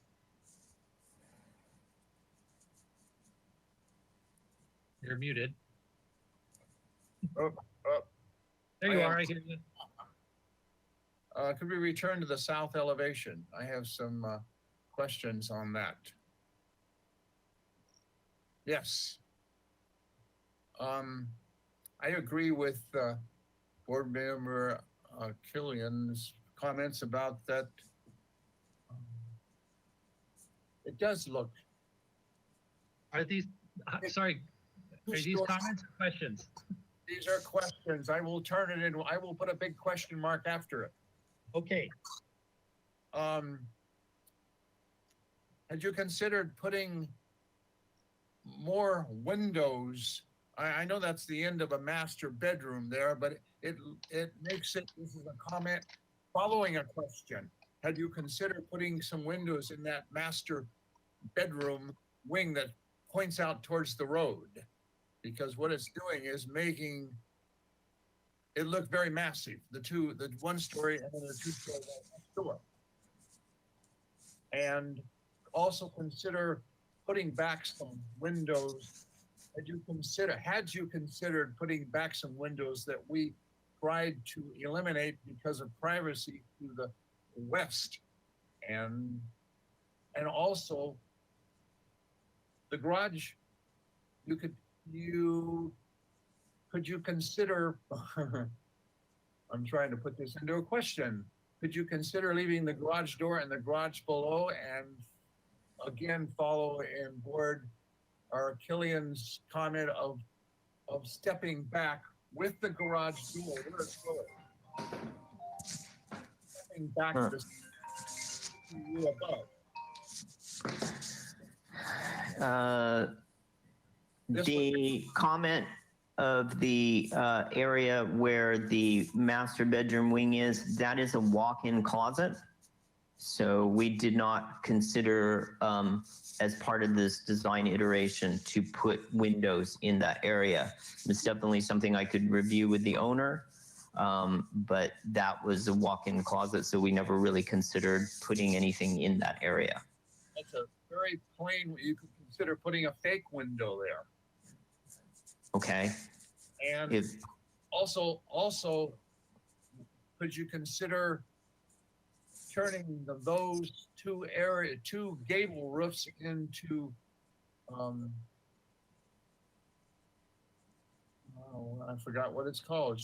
Not shed roofs, but So you're saying continue the roof line? Yes, I could definitely look into something of that nature. If that makes not consider continuing the roof, changing the roof so they're not gable in the front.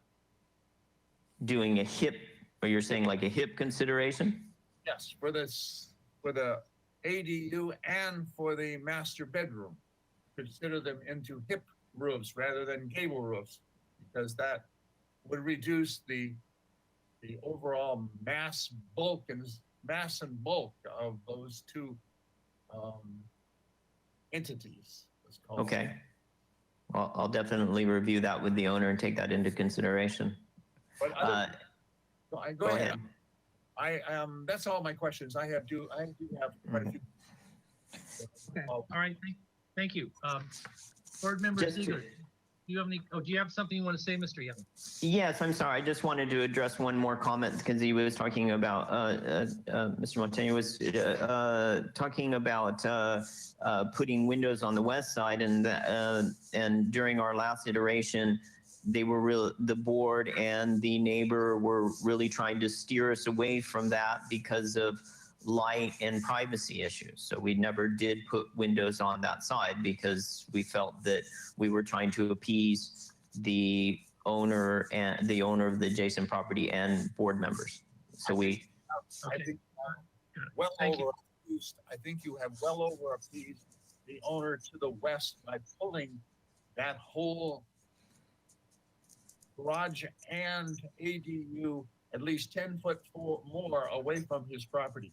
If I lived in his house, I would not want to come out there and Okay, can we limit this to questions right now? Let's keep moving on. Sorry, Mr. Motisha.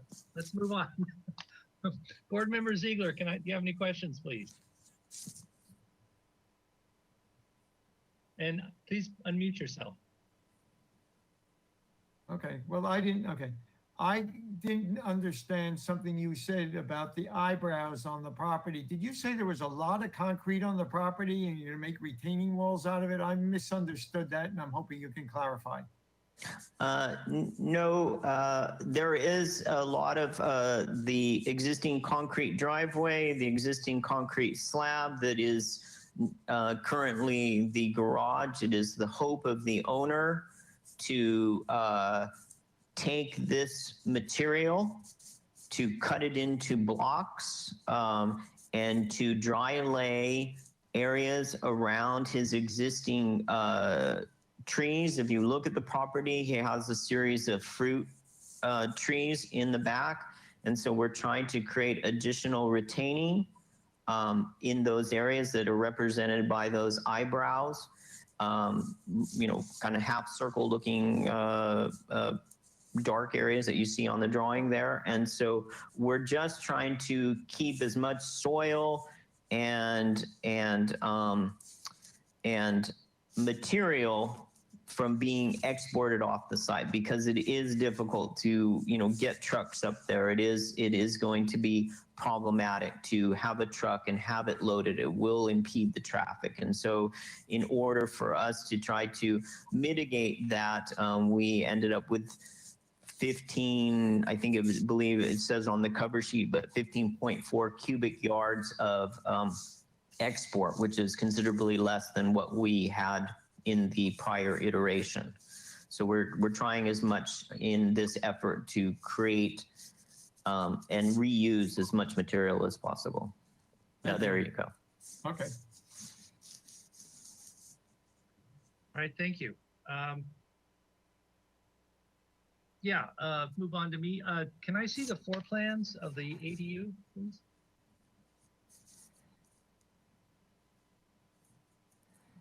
Can we get a close-up of it, please?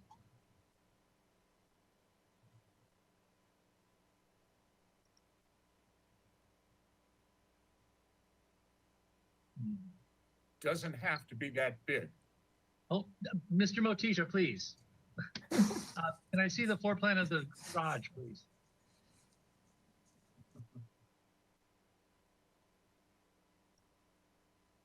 Okay, thank you. Mr. Colas, do you have any comments, please? Chair Miller, if I can interrupt again. Sure. Before we get into comments, I just want to confirm, we did confirm with Vice Chair Colas, but with Board Members Klein and Arakelian that they reviewed the video plans and minutes from the previous meeting. Yes. Okay, thank you. And I see Board Member Arakelian nodding. Yeah, I'm Ms. Burkhart. I'm confirming I reviewed the previous meeting video, previous minutes, these plans, and all public comments as well for this meeting. Perfect, thank you. And I believe Ziegler, Board Member Ziegler, you abstained last time, so I'll ask you to abstain from making comments at this meeting as well. Okay. All right, so can Board Member Colas speak? Ms. Burkhart? Yes, she may go ahead. She confirmed at the beginning of the meeting that she did Okay. review the previous Excellent. materials. Thanks. You have the floor, Vice Chair. Thank you. Okay, so generally speaking, this project, I did drive this street, and most homes in this area are significantly larger and taller than this existing home. This existing home is kind of like the one that remains. Oh, we lost you. Ah, It's sort of like the home that never. Hello? Can you hear me? yeah. Okay, yeah, Can you're you hear pointing me? now. Yes, I can hear you now. Okay. Can you hear me now? Yes. Okay. Okay. So I'll begin again with my diatribe here. This home, so I drove this street, I took a look at it, and this home, as you can see, if you look at all of the photos that the applicant has provided, this home is significantly more modest in size, bulk, and scale than really anything around it. Most of the homes up here are significantly larger and more massive than this home. So I don't really have any conceptual problem with what is being attempted here. The only real problem that I have, nor do I have any privacy concerns, and I'll be very frank, in terms of the public comment from the neighbor to the left, I will say, left of Paige, I find it a little bit disingenuous with them, from them, that they are complaining about privacy when I look at this photo on, I don't know what sheet this is, it's the photo from the backyard looking back towards that, I think it's the westerly elevation. I find it a bit disingenuous from them to be talking about privacy concerns when they have these two large living room windows that are looming over this applicant's parcel. So I'm less concerned about the screening issue from that neighbor than I am about just the general nature of the architecture itself. So if we can go back to the front or the south, I believe it is, elevation. Hope I'm not confusing it with the last. Yes, thank you. The south elevation. The biggest concern on this project for me is how does the applicant or the architect successfully marry the existing rather de minimis home with this two-story volume that they're introducing? And I think there's a way to do that, Mr. Young, successfully, if you were to consider, like some of the board members have suggested, alternative either direction or nature of the roof. In other words, if the gable on the garage were turned, you would start and brought further over to the east so that it perhaps ran past or into the master wing where you're creating kind of a two-story volume in there. I think it would provide more of a connection between these two architectural masses, and they would not feel as disjointed as they feel. I think you've tried to create a relationship there with the fascia and sort of these roof lines, and I appreciate that, but I still think it's not quite there. So I would encourage you to look at the opportunity of turning the gable roof in the other direction. Possibly, if you can, squeeze another 6 inches or a foot out of plate heights to bring it down maybe another foot, and see if you can't take advantage of some of the volume that would be created by that connection over the master bedroom area, maybe for some additional lights, clear story windows, things of that nature, like I believe Mr. Motisha mentioned. I think that would really resolve what are the only issues in my mind. I think there's a very minimal amount of export and import that's being shown in general in terms of net numbers. And I I think the idea of using the existing concrete for retaining on the parcel is wise. I've seen rat slabs used before very successfully for retaining walls in the landscape. It's a matter of how that's executed, but it can be done very nicely. There's a great example of that up at Franceschi Park that has this beautiful sort of, Ms. Klein would probably know what it is. It's a very robust vine that's got an orange flower on it. Looks beautiful. So I think that can be done very successfully in the backyard. Those are my only comments. All right, thank you. Board Member Arakalian, do you have any comments, please? I do. I think the placement of an ADU is challenging.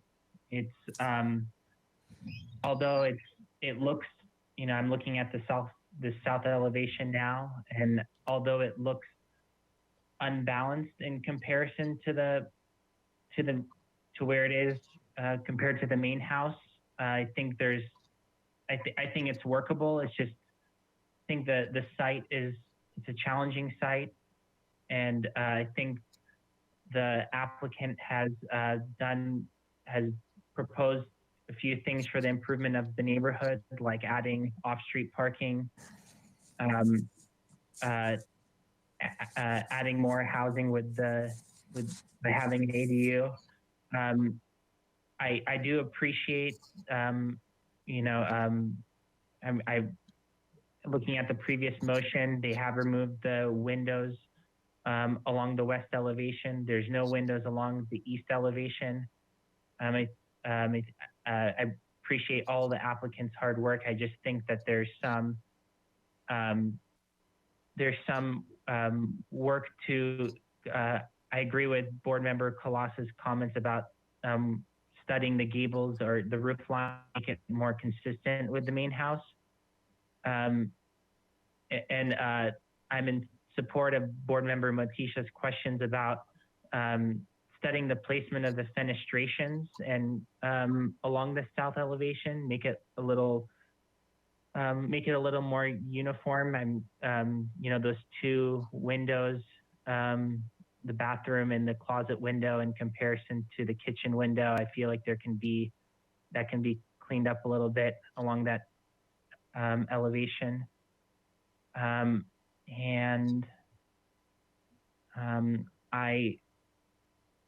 I am interested in hearing Board Member Klein's comments about the proposed landscaping along the west, what's proposed there, and if that's appropriate. Thank you, and those are my comments. Thank you. Board Member Klein, do you have any comments, please? Yes, I appreciate the matching of the existing material on the house to fit the neighborhood. It appears to be minimal grading for the garage and fits within the topography of the site. And I also appreciate the reuse of material on site. I do think the landscaping is appropriate if that's what the client likes, as long as they're low water. The front bioretention along the street, along Lacima Road, it's just like a cobble, basically circle. I do think that could be looked at and made it to look a little more natural and planted instead of just along the street, kind of just a hole of cobble. And those are my comments. All right, thank you. Board Member Motisha, do you have any comments, please? Yes, I kind of agree with everybody that's making comments. I think just the detail of the two-story, the garage and the unit above it, the detail is much more. The trim, the fascia, everything is much more bigger than the existing trim on the existing house, especially the bedroom wing. So it makes the new unit so much bigger than the other one. Again, I like the switching of the gable to the east-west.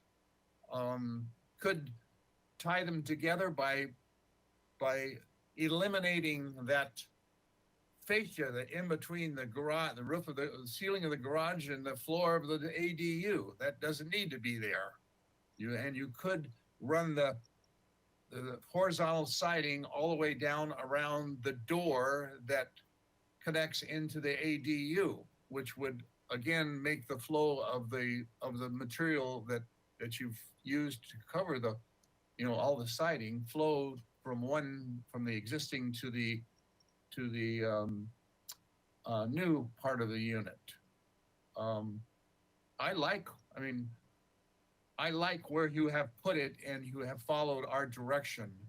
I remember this project when it came to us before about where it was, and you wanted to move it back on the site, and we questioned what it was going to sit on, how high it was, and you have followed our direction there, and you have moved it away from the west elevation.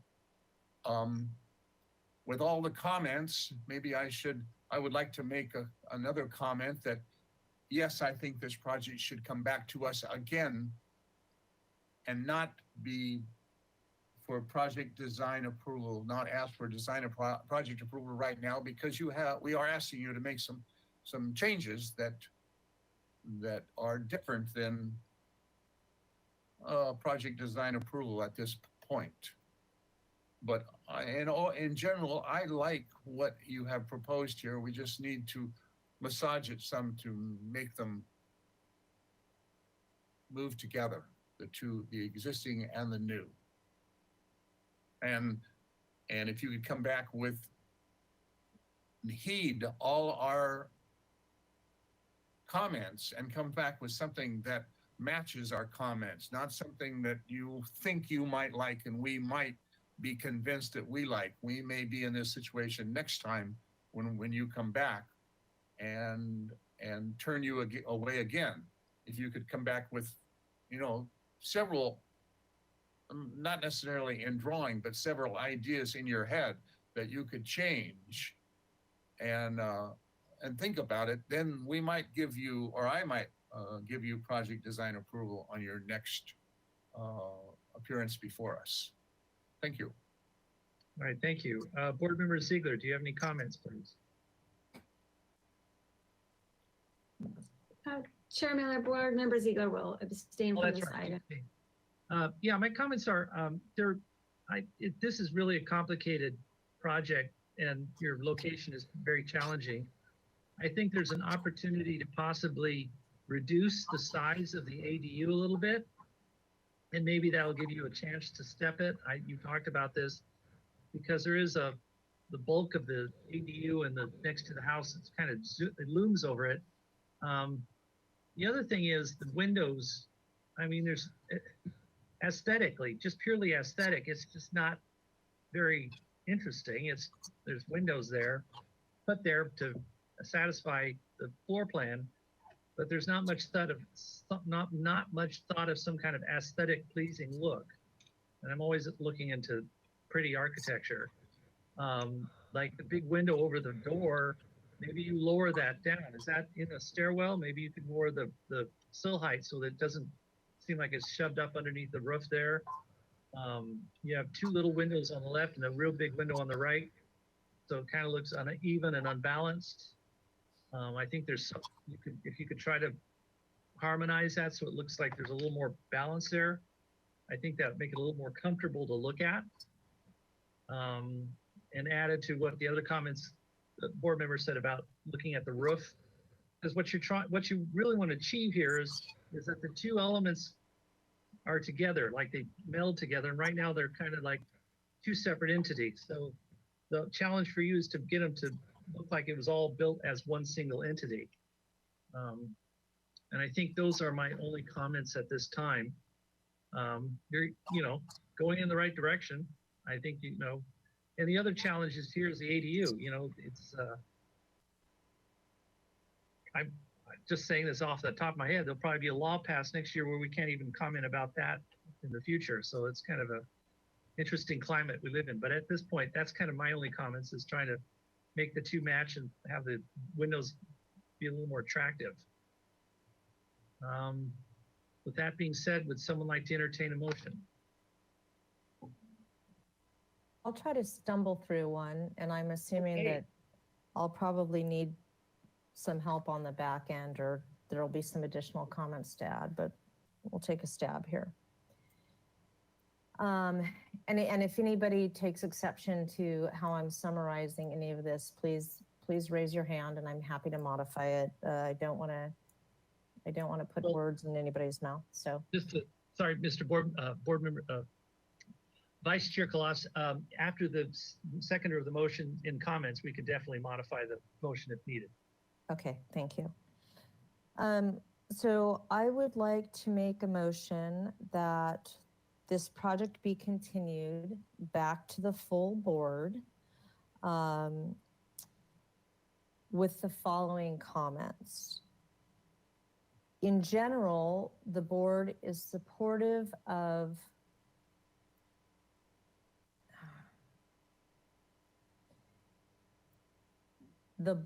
I'll say the bulk and scale of the project. They feel that it is in keeping with the general context of the neighborhood. And we appreciate the fact that the applicant has responded to prior comments related to fenestration on the westerly elevation. We are directing the applicant to study the fenestration on the south elevation, specifically on the second level of the second story where the ADU is. The goal is to achieve some organization or regularity with that fenestration as it relates to the openings and architecture below. We would like the applicant to consider turning the orientation of the gable, of the ridge of the gable over the ADU and garage to an easterly-westerly direction in order to try to minimize the visual discord between the ADU and garage and the one-story massing of the primary residence. We would like the applicant to study the location of the plaster and the use of wood and the locations where those are used in order to create a more harmonious relationship between the proposed ADU and garage and the main residence. And we would like the applicant to illustrate in this next round of drawings that the detailing of the proposed windows and doors on the ADU and garage are closely related to, if not matching, the detailing on the existing residence. That's my motion. All right, thank you. Do I have a second? I second it. Do we have anyone for discussion? Yes, I would, if I could, Board Member Colossus, and I think you referred to it. There are two fascia boards that are incorporated in the new existing garage and ADU that are overwhelming and do not match in detail and in size to what is existing, and in trying to match that with the existing. And they could be either removed or made smaller. Also gabled fascia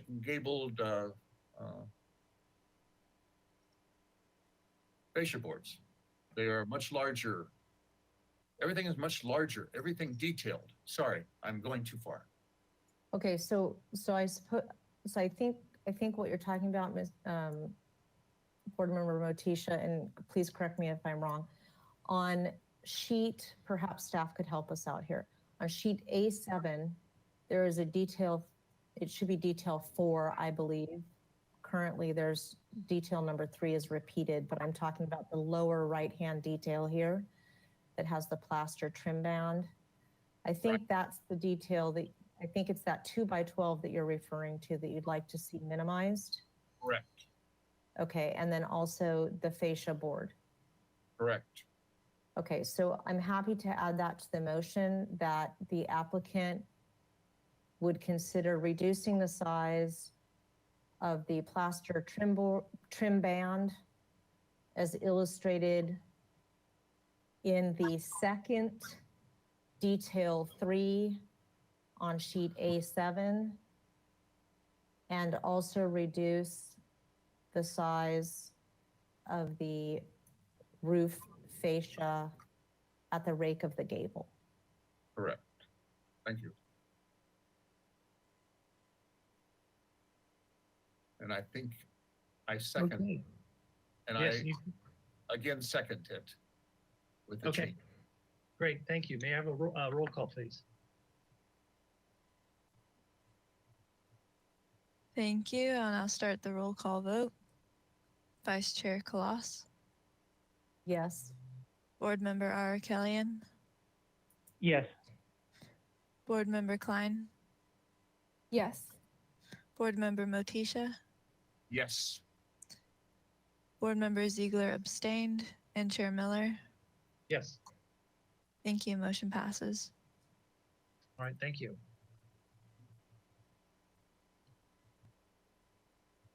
Hello, Mr. Wolf. Hello, Chair Miller. So I don't mean to postpone you, but I really need to take a little break. My bladder is protesting. Can we take a 5-minute break, please? Yes, absolutely. I don't want any part of it. So, Can people hear me? Brian? yes, Okay, just want to make sure I was connected. We were. so- yes, I can hear you. Wherever you are. Rob Landscape- Fowler, landscape architect. I didn't see my name. That's why I was checking. Okay, I want to take a 5-minute break. Let's reconvene at 5:29.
Okay, up to item number 3, it's 459 El Cielito Road. This is a continued item for project design approval. Proposal to construct a new 4,411 square foot, 2-story single-family residence with an attached 540 square foot 2-car garage and rear patio on a vacant lot. The proposed total of 4,677 square feet of development on a 43,833 square foot lot is 94% of the guideline maximum floor to lot area ratio. Design and project approval is requested. Project does require neighborhood preservation findings and hillside design district and slope lot findings. The project was last reviewed January 19th, 2021. Do we have minutes from the previous meeting? If Vice Chair Colas, if you could please read them into the minutes. Happy to do that, Chair Miller. Okay, the motion was continue indefinitely with the following comments. The board appreciates the general approach to the architecture. The project is ready for project design approval at the next meeting. Consider engaging the architecture with the stone on the site and have the architecture be more reflective of the essence of the Santa Barbara hillside areas. The board anticipates approving this project with the proposed 95% FAR, which includes the square footage of the flex space identified as 4,747 square feet. I'm assuming that's a cumulative square footage as opposed to just the flex space. The board encourages the development of the landscaping around the large specimen rock at the southeast corner of the home. The board would like to see any exterior landscape lighting, particularly at the front gate and any front gate address identification. Clarify the road paving material, including the area in front of the garage and the new proposed on-site parking area. The motion was made by Vice Chair Sweeney, seconded by Mr. Ziegler, and it carried unanimously 6-0. Thank you. Ms. Burkhart, does you need to confirm whether other people on the board have seen the video? Yes, just for board member Arakelian. He left. There he is. Yep. Board member Arakelian, if you could confirm for us that you did review the video minutes and plans of the last meeting. I confirm. I reviewed the videos, the plans, and the minutes of the last meeting. Thank you. We have 2 wolves, but they don't look alike. So, how interesting. Well, they're both, okay, this is confusing. All right, good. Well, how you know? Twin brother. I'm everywhere. The resemblance is shocking. Anyway, Mr. Wolf, when you're going through your project, could you please go through the minutes as specific as possible, because we're really behind, and that'll really be helpful. Sure, certainly. Let's start with, let me get the list there. Bill Wolf, Pacific Architects. I'm here with Rob Fowler, landscape architect.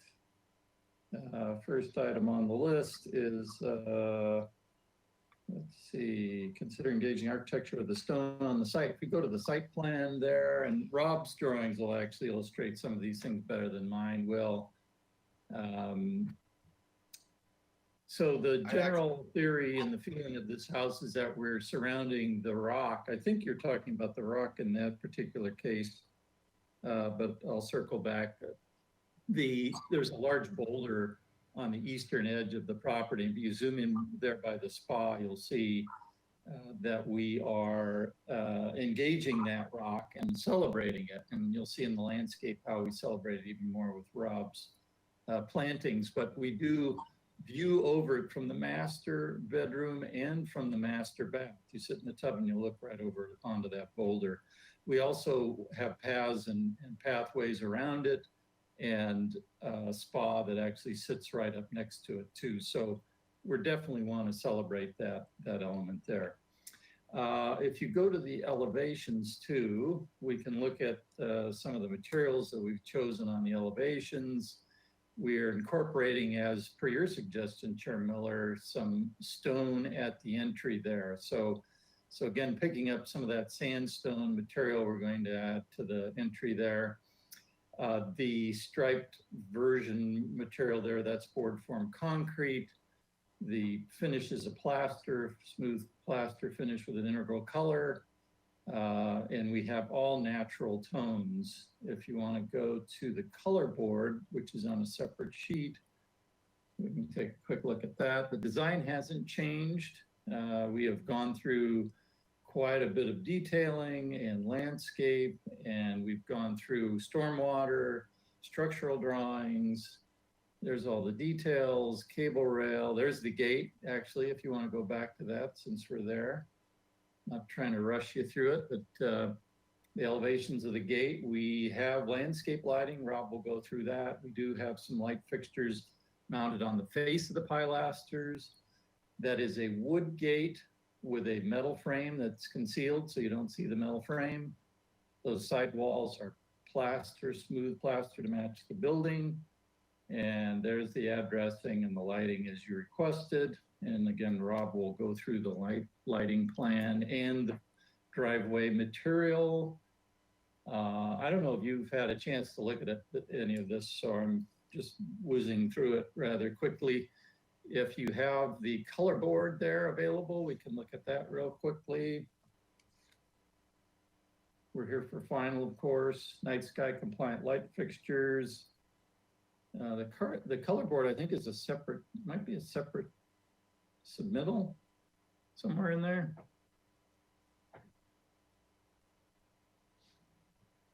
You able to find that?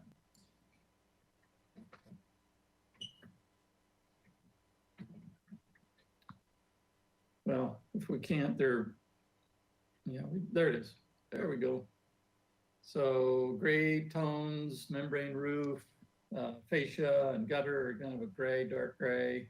It's going to be aluminum, black aluminum or dark bronze aluminum window and door.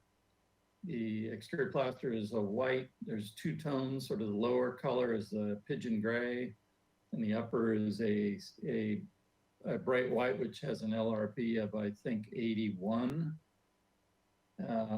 The stain on the garage door is kind of a brown gray, stainless steel cable, and there's the sandstone finish there. And did I answer all the stuff on the list? I think so. And I'm going to turn it over to Rob because we're pressed for time. So Rob, if you want to address the driveway material and planting and your lighting.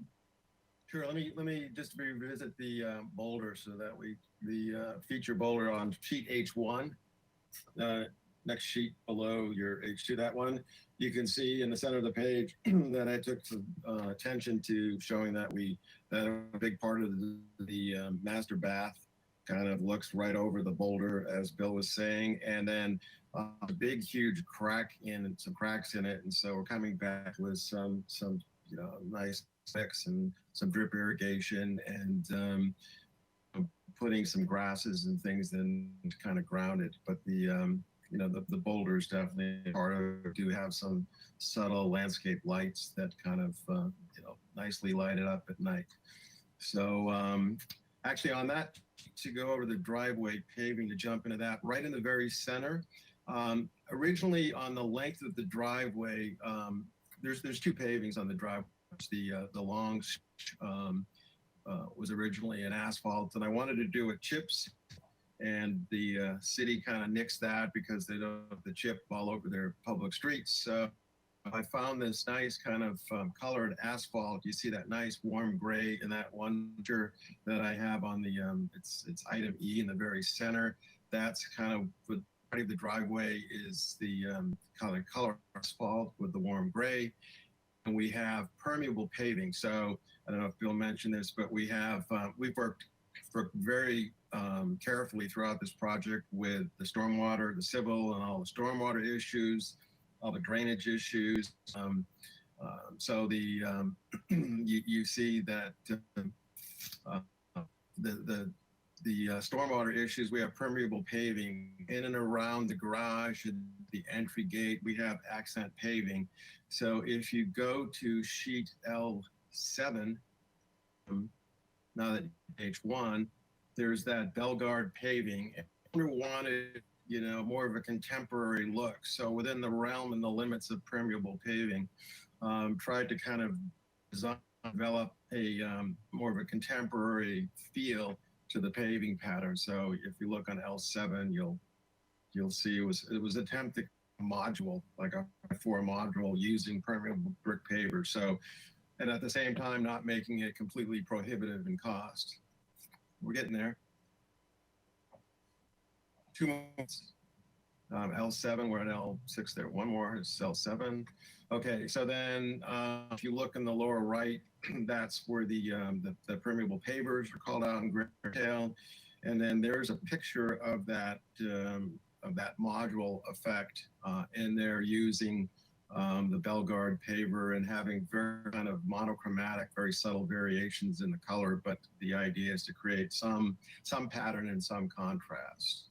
The lighting plan. So this is kind of the landscape lighting, and it's more of an optimum, the end.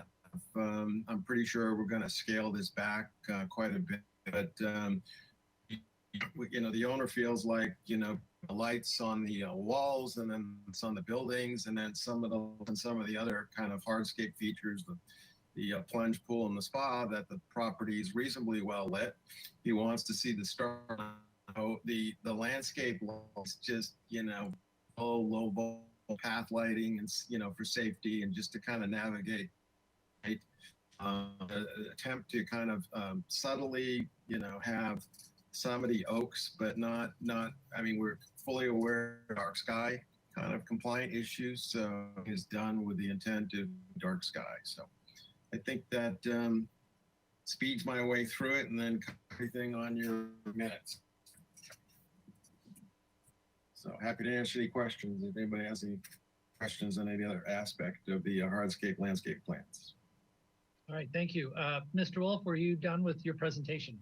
I am, yes. Okay, thank you. Ms. Burkhardt, did we get any public comment?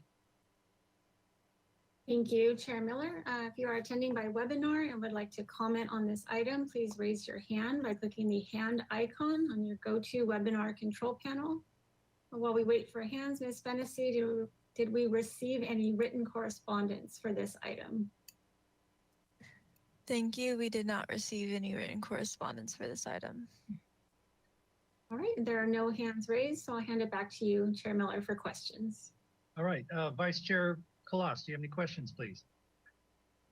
The only thing I know we're trying to buzz through this. I guess I am concerned about the amount of lighting that we're seeing in the driveway area. It just seems like an awful lot of lighting, and I'm not intimately familiar with what an FX LED, BP is versus something else, but I guess I would like to know more about that. I mean, this general area tends to be very dark skies at night, and there's one particular residence in the general neighborhood that is sorely overlit, and I would hate to see this become one of those. And I think you guys probably don't want to see that either, Mr. Wolf or Mr. Wolf.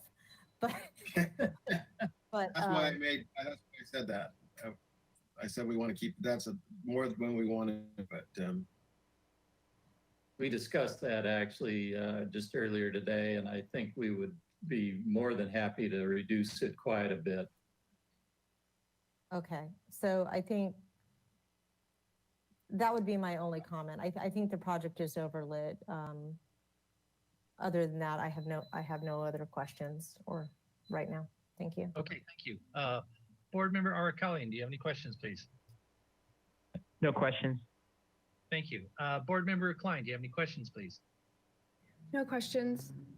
All right. Board Member Motisha, is he here? Where is he? Do you have any questions? Where'd he go? He's lost in Zoom land.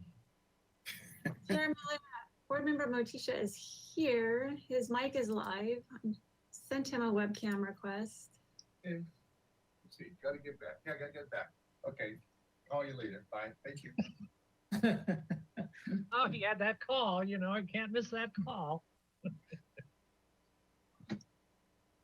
Board Member Motisha, I've sent you a oh, good. There we go. Thank you. You have any questions, Joe? No, I don't. No, I don't. Thank you. Okay. All right, thank you. Board Member Ziegler, do you have any questions?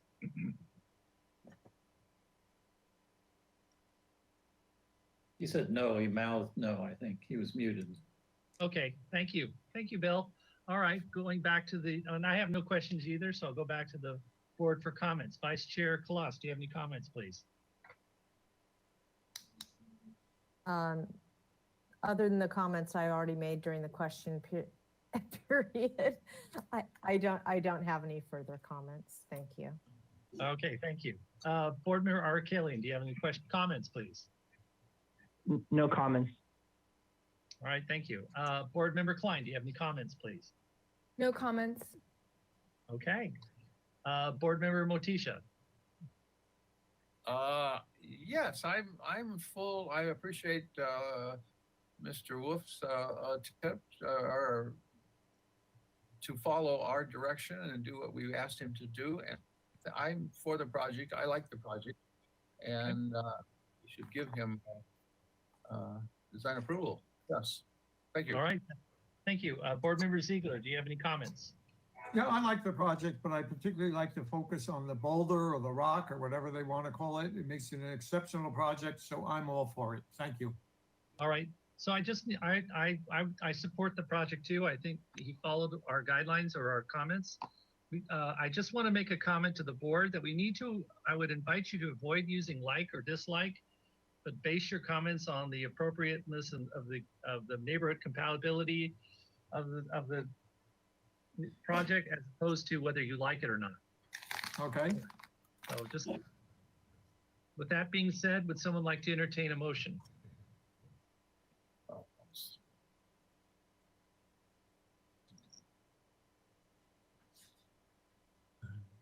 Board Member Klein, would you like to give a stab?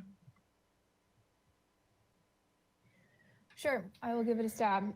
I'd like to make a motion for project design approval with the following findings.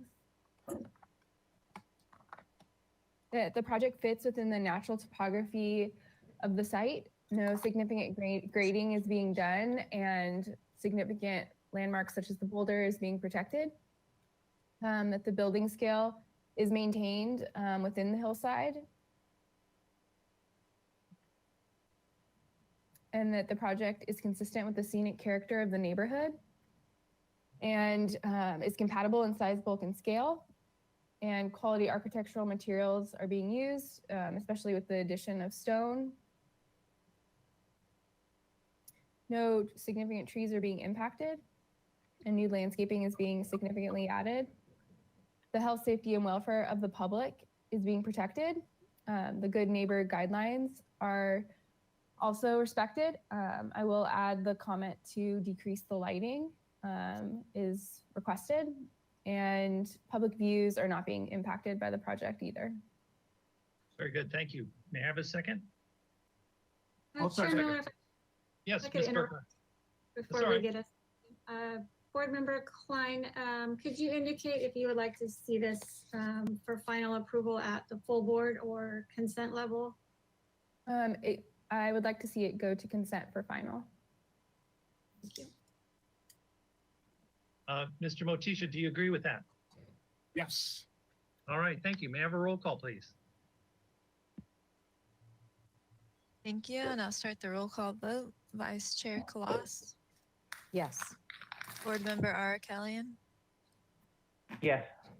Board Member Klein, Yes. Board Member Motisha, Yes. Board Member Ziegler, Yes. and Chair Miller. Yes. Thank you, motion passes. All right, thank you. All right, thank you. Thank you, Mr. Wolf. Thank you. And there is a 10-day appeal period for this project, just to let you know. All right, thank you. You're welcome. Okay, moving on to item 4. 860 Summit Road. This is a continued item requesting project design approval. Proposal to convert a 586 square foot garage to habitable space, construct a new 736 square foot detached 3-car garage, and construct a new roof at the entry of the main residence. The project also includes a new window and door, new site wall, replacement of plaster guardrails, a new BMP planter, permeable pavers, and disconnected downspouts to rain barrels. The total 4,452 square foot of development is on a 22,880 square foot lot, is 95% of the guideline maximum floor to lot area ratio. Project design approval is requested. Project requires preservation findings. Project was last reviewed September 13th, 2021. Do we have minutes from the previous project? Vice Chair Collas, if you could be so kind. Happy to accommodate. Okay, the motion that was made at the last meeting was that the project would be continued indefinitely to the full board with the following comments. 1, that the board is generally in favor of the architecture presented and feels that it is an improvement over the existing residence. The board supports the 1-story nature of the proposed plans and would request that the applicant return with an FAR study of the immediately surrounding homes, which was defined as at least the 3 closest homes, so that the board has something to gauge this by. The applicant shall provide a revised design for the guardrails that separate the upper patio from the pool deck, with the recommendation that they consider plaster guardrails and or a combination of a plaster guardrail with wrought iron detailing. The applicant shall provide detail of the splayed plaster detail above the entry and the division of lights within the large window on the west elevation needed to be restudied. The motion was made by Collas, seconded by Motisha, and the motion carried unanimously 6-0. Thank you very much. Do we have a presenter for the project?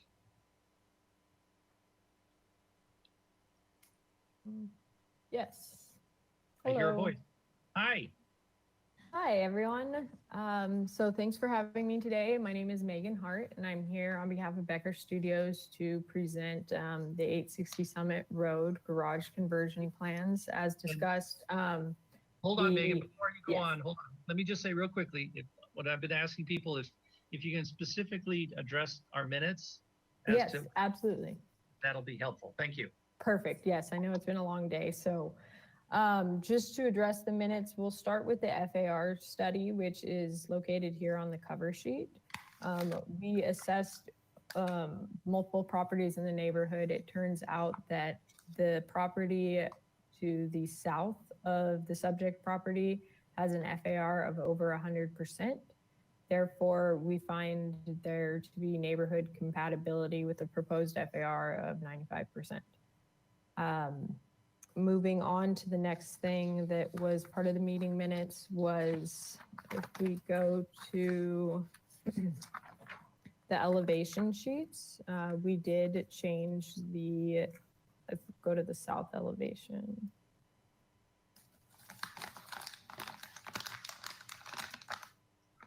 Yes, right there on the top, we changed the glass rails to a combination of plaster and iron rails. And we do have a detail on the final PDF page within this set that for these proposed rails. Going on to the next board comment, it would be on the west elevation. So here is that sliding window. We did reduce the sill height and it made the mullion proportions, the grid proportions, similar to the scale of the existing windows on the residence, just so it'd be more cohesive. We studied changing it to a casement window, but it really just made more sense to keep it as a slider window just because this is the side walkway from the garage to the residence. So, and it's also the west elevation is completely screened from the neighbors. No one's going to see this elevation except those who are living at the property. And if we go to the detail sheet, which I believe is A 8.0, the last sheet on the set, that, actually go up one more, sorry. There is our detail in the top left corner of the page here for those exterior rails, and also our splayed plaster detail. We studied having it be a medallion similar to as board member Miller suggested, but our client was set on just changing it to a simple metal grill, and the plaster is splayed about 2 inches inward towards the window.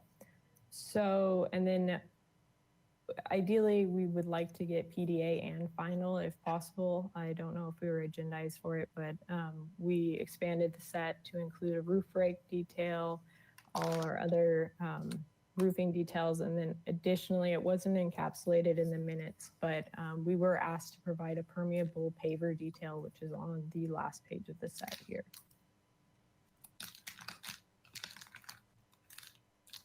And I believe that concludes my presentation. I think I hit all the items from the prior meeting minutes, so I'm open for any questions.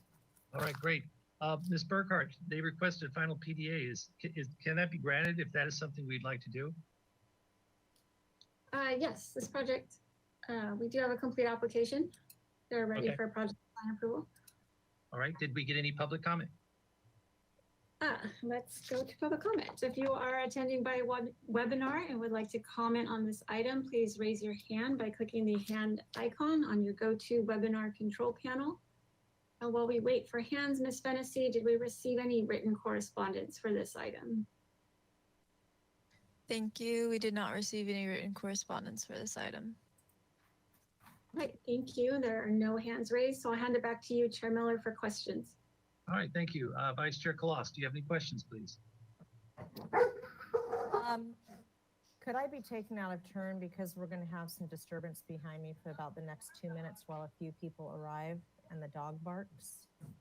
Okay, Thank so we'll you. put you on mute.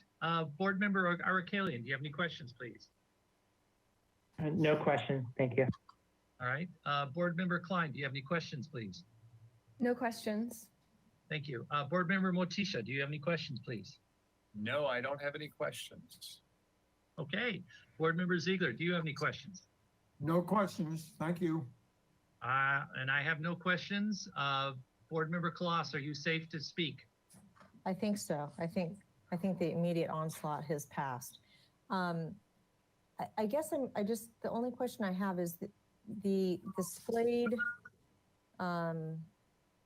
the flared plaster detail that we were referring to on the entry elevation, the north elevation on sheet A 4.1. I thought I heard the applicant say something about it being splayed towards the window. Is that in fact a window, or is that simply a recessed plaster detail? Because I believe the detail just says it's plaster, so I'm confused. You know what? You're correct. I'm sorry. I was getting this confused with another project. You are absolutely correct. There is no window there, no window proposed, and that is just plaster. So pardon me and thank you. Okay. And then the other question is, I guess on the same detail sheet, sheet A70, which is the 17th sheet of the set, the wrought iron guardrail detail, is there any proposed detail? Like, are there any knuckles or twists or anything proposed to the uprights? It appears as No. those are just a simple square stock. Correct. And that is based on our client's preference. She's really wanting this home to feel like more of a modern hacienda style home. So she did not want any ornamental detail on the ironwork. So that is as intended drawn. Okay, those are my only questions. Thank you. All right, thank you. Bringing it back to you again, Leslie, do you have any comments? Yeah.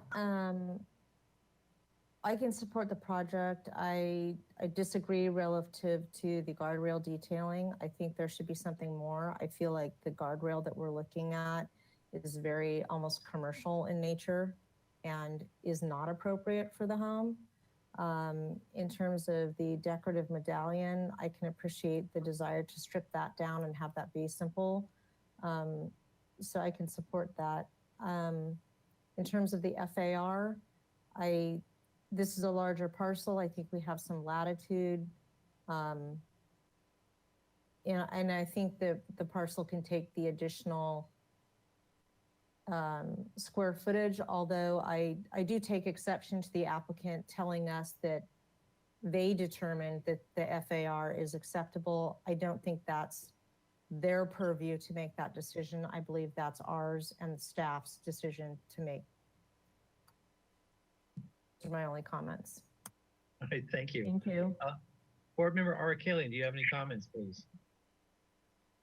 I do. I appreciate the applicant and the team for addressing all of the comments from the previous motion, and particularly changing from the glass to a wrought iron.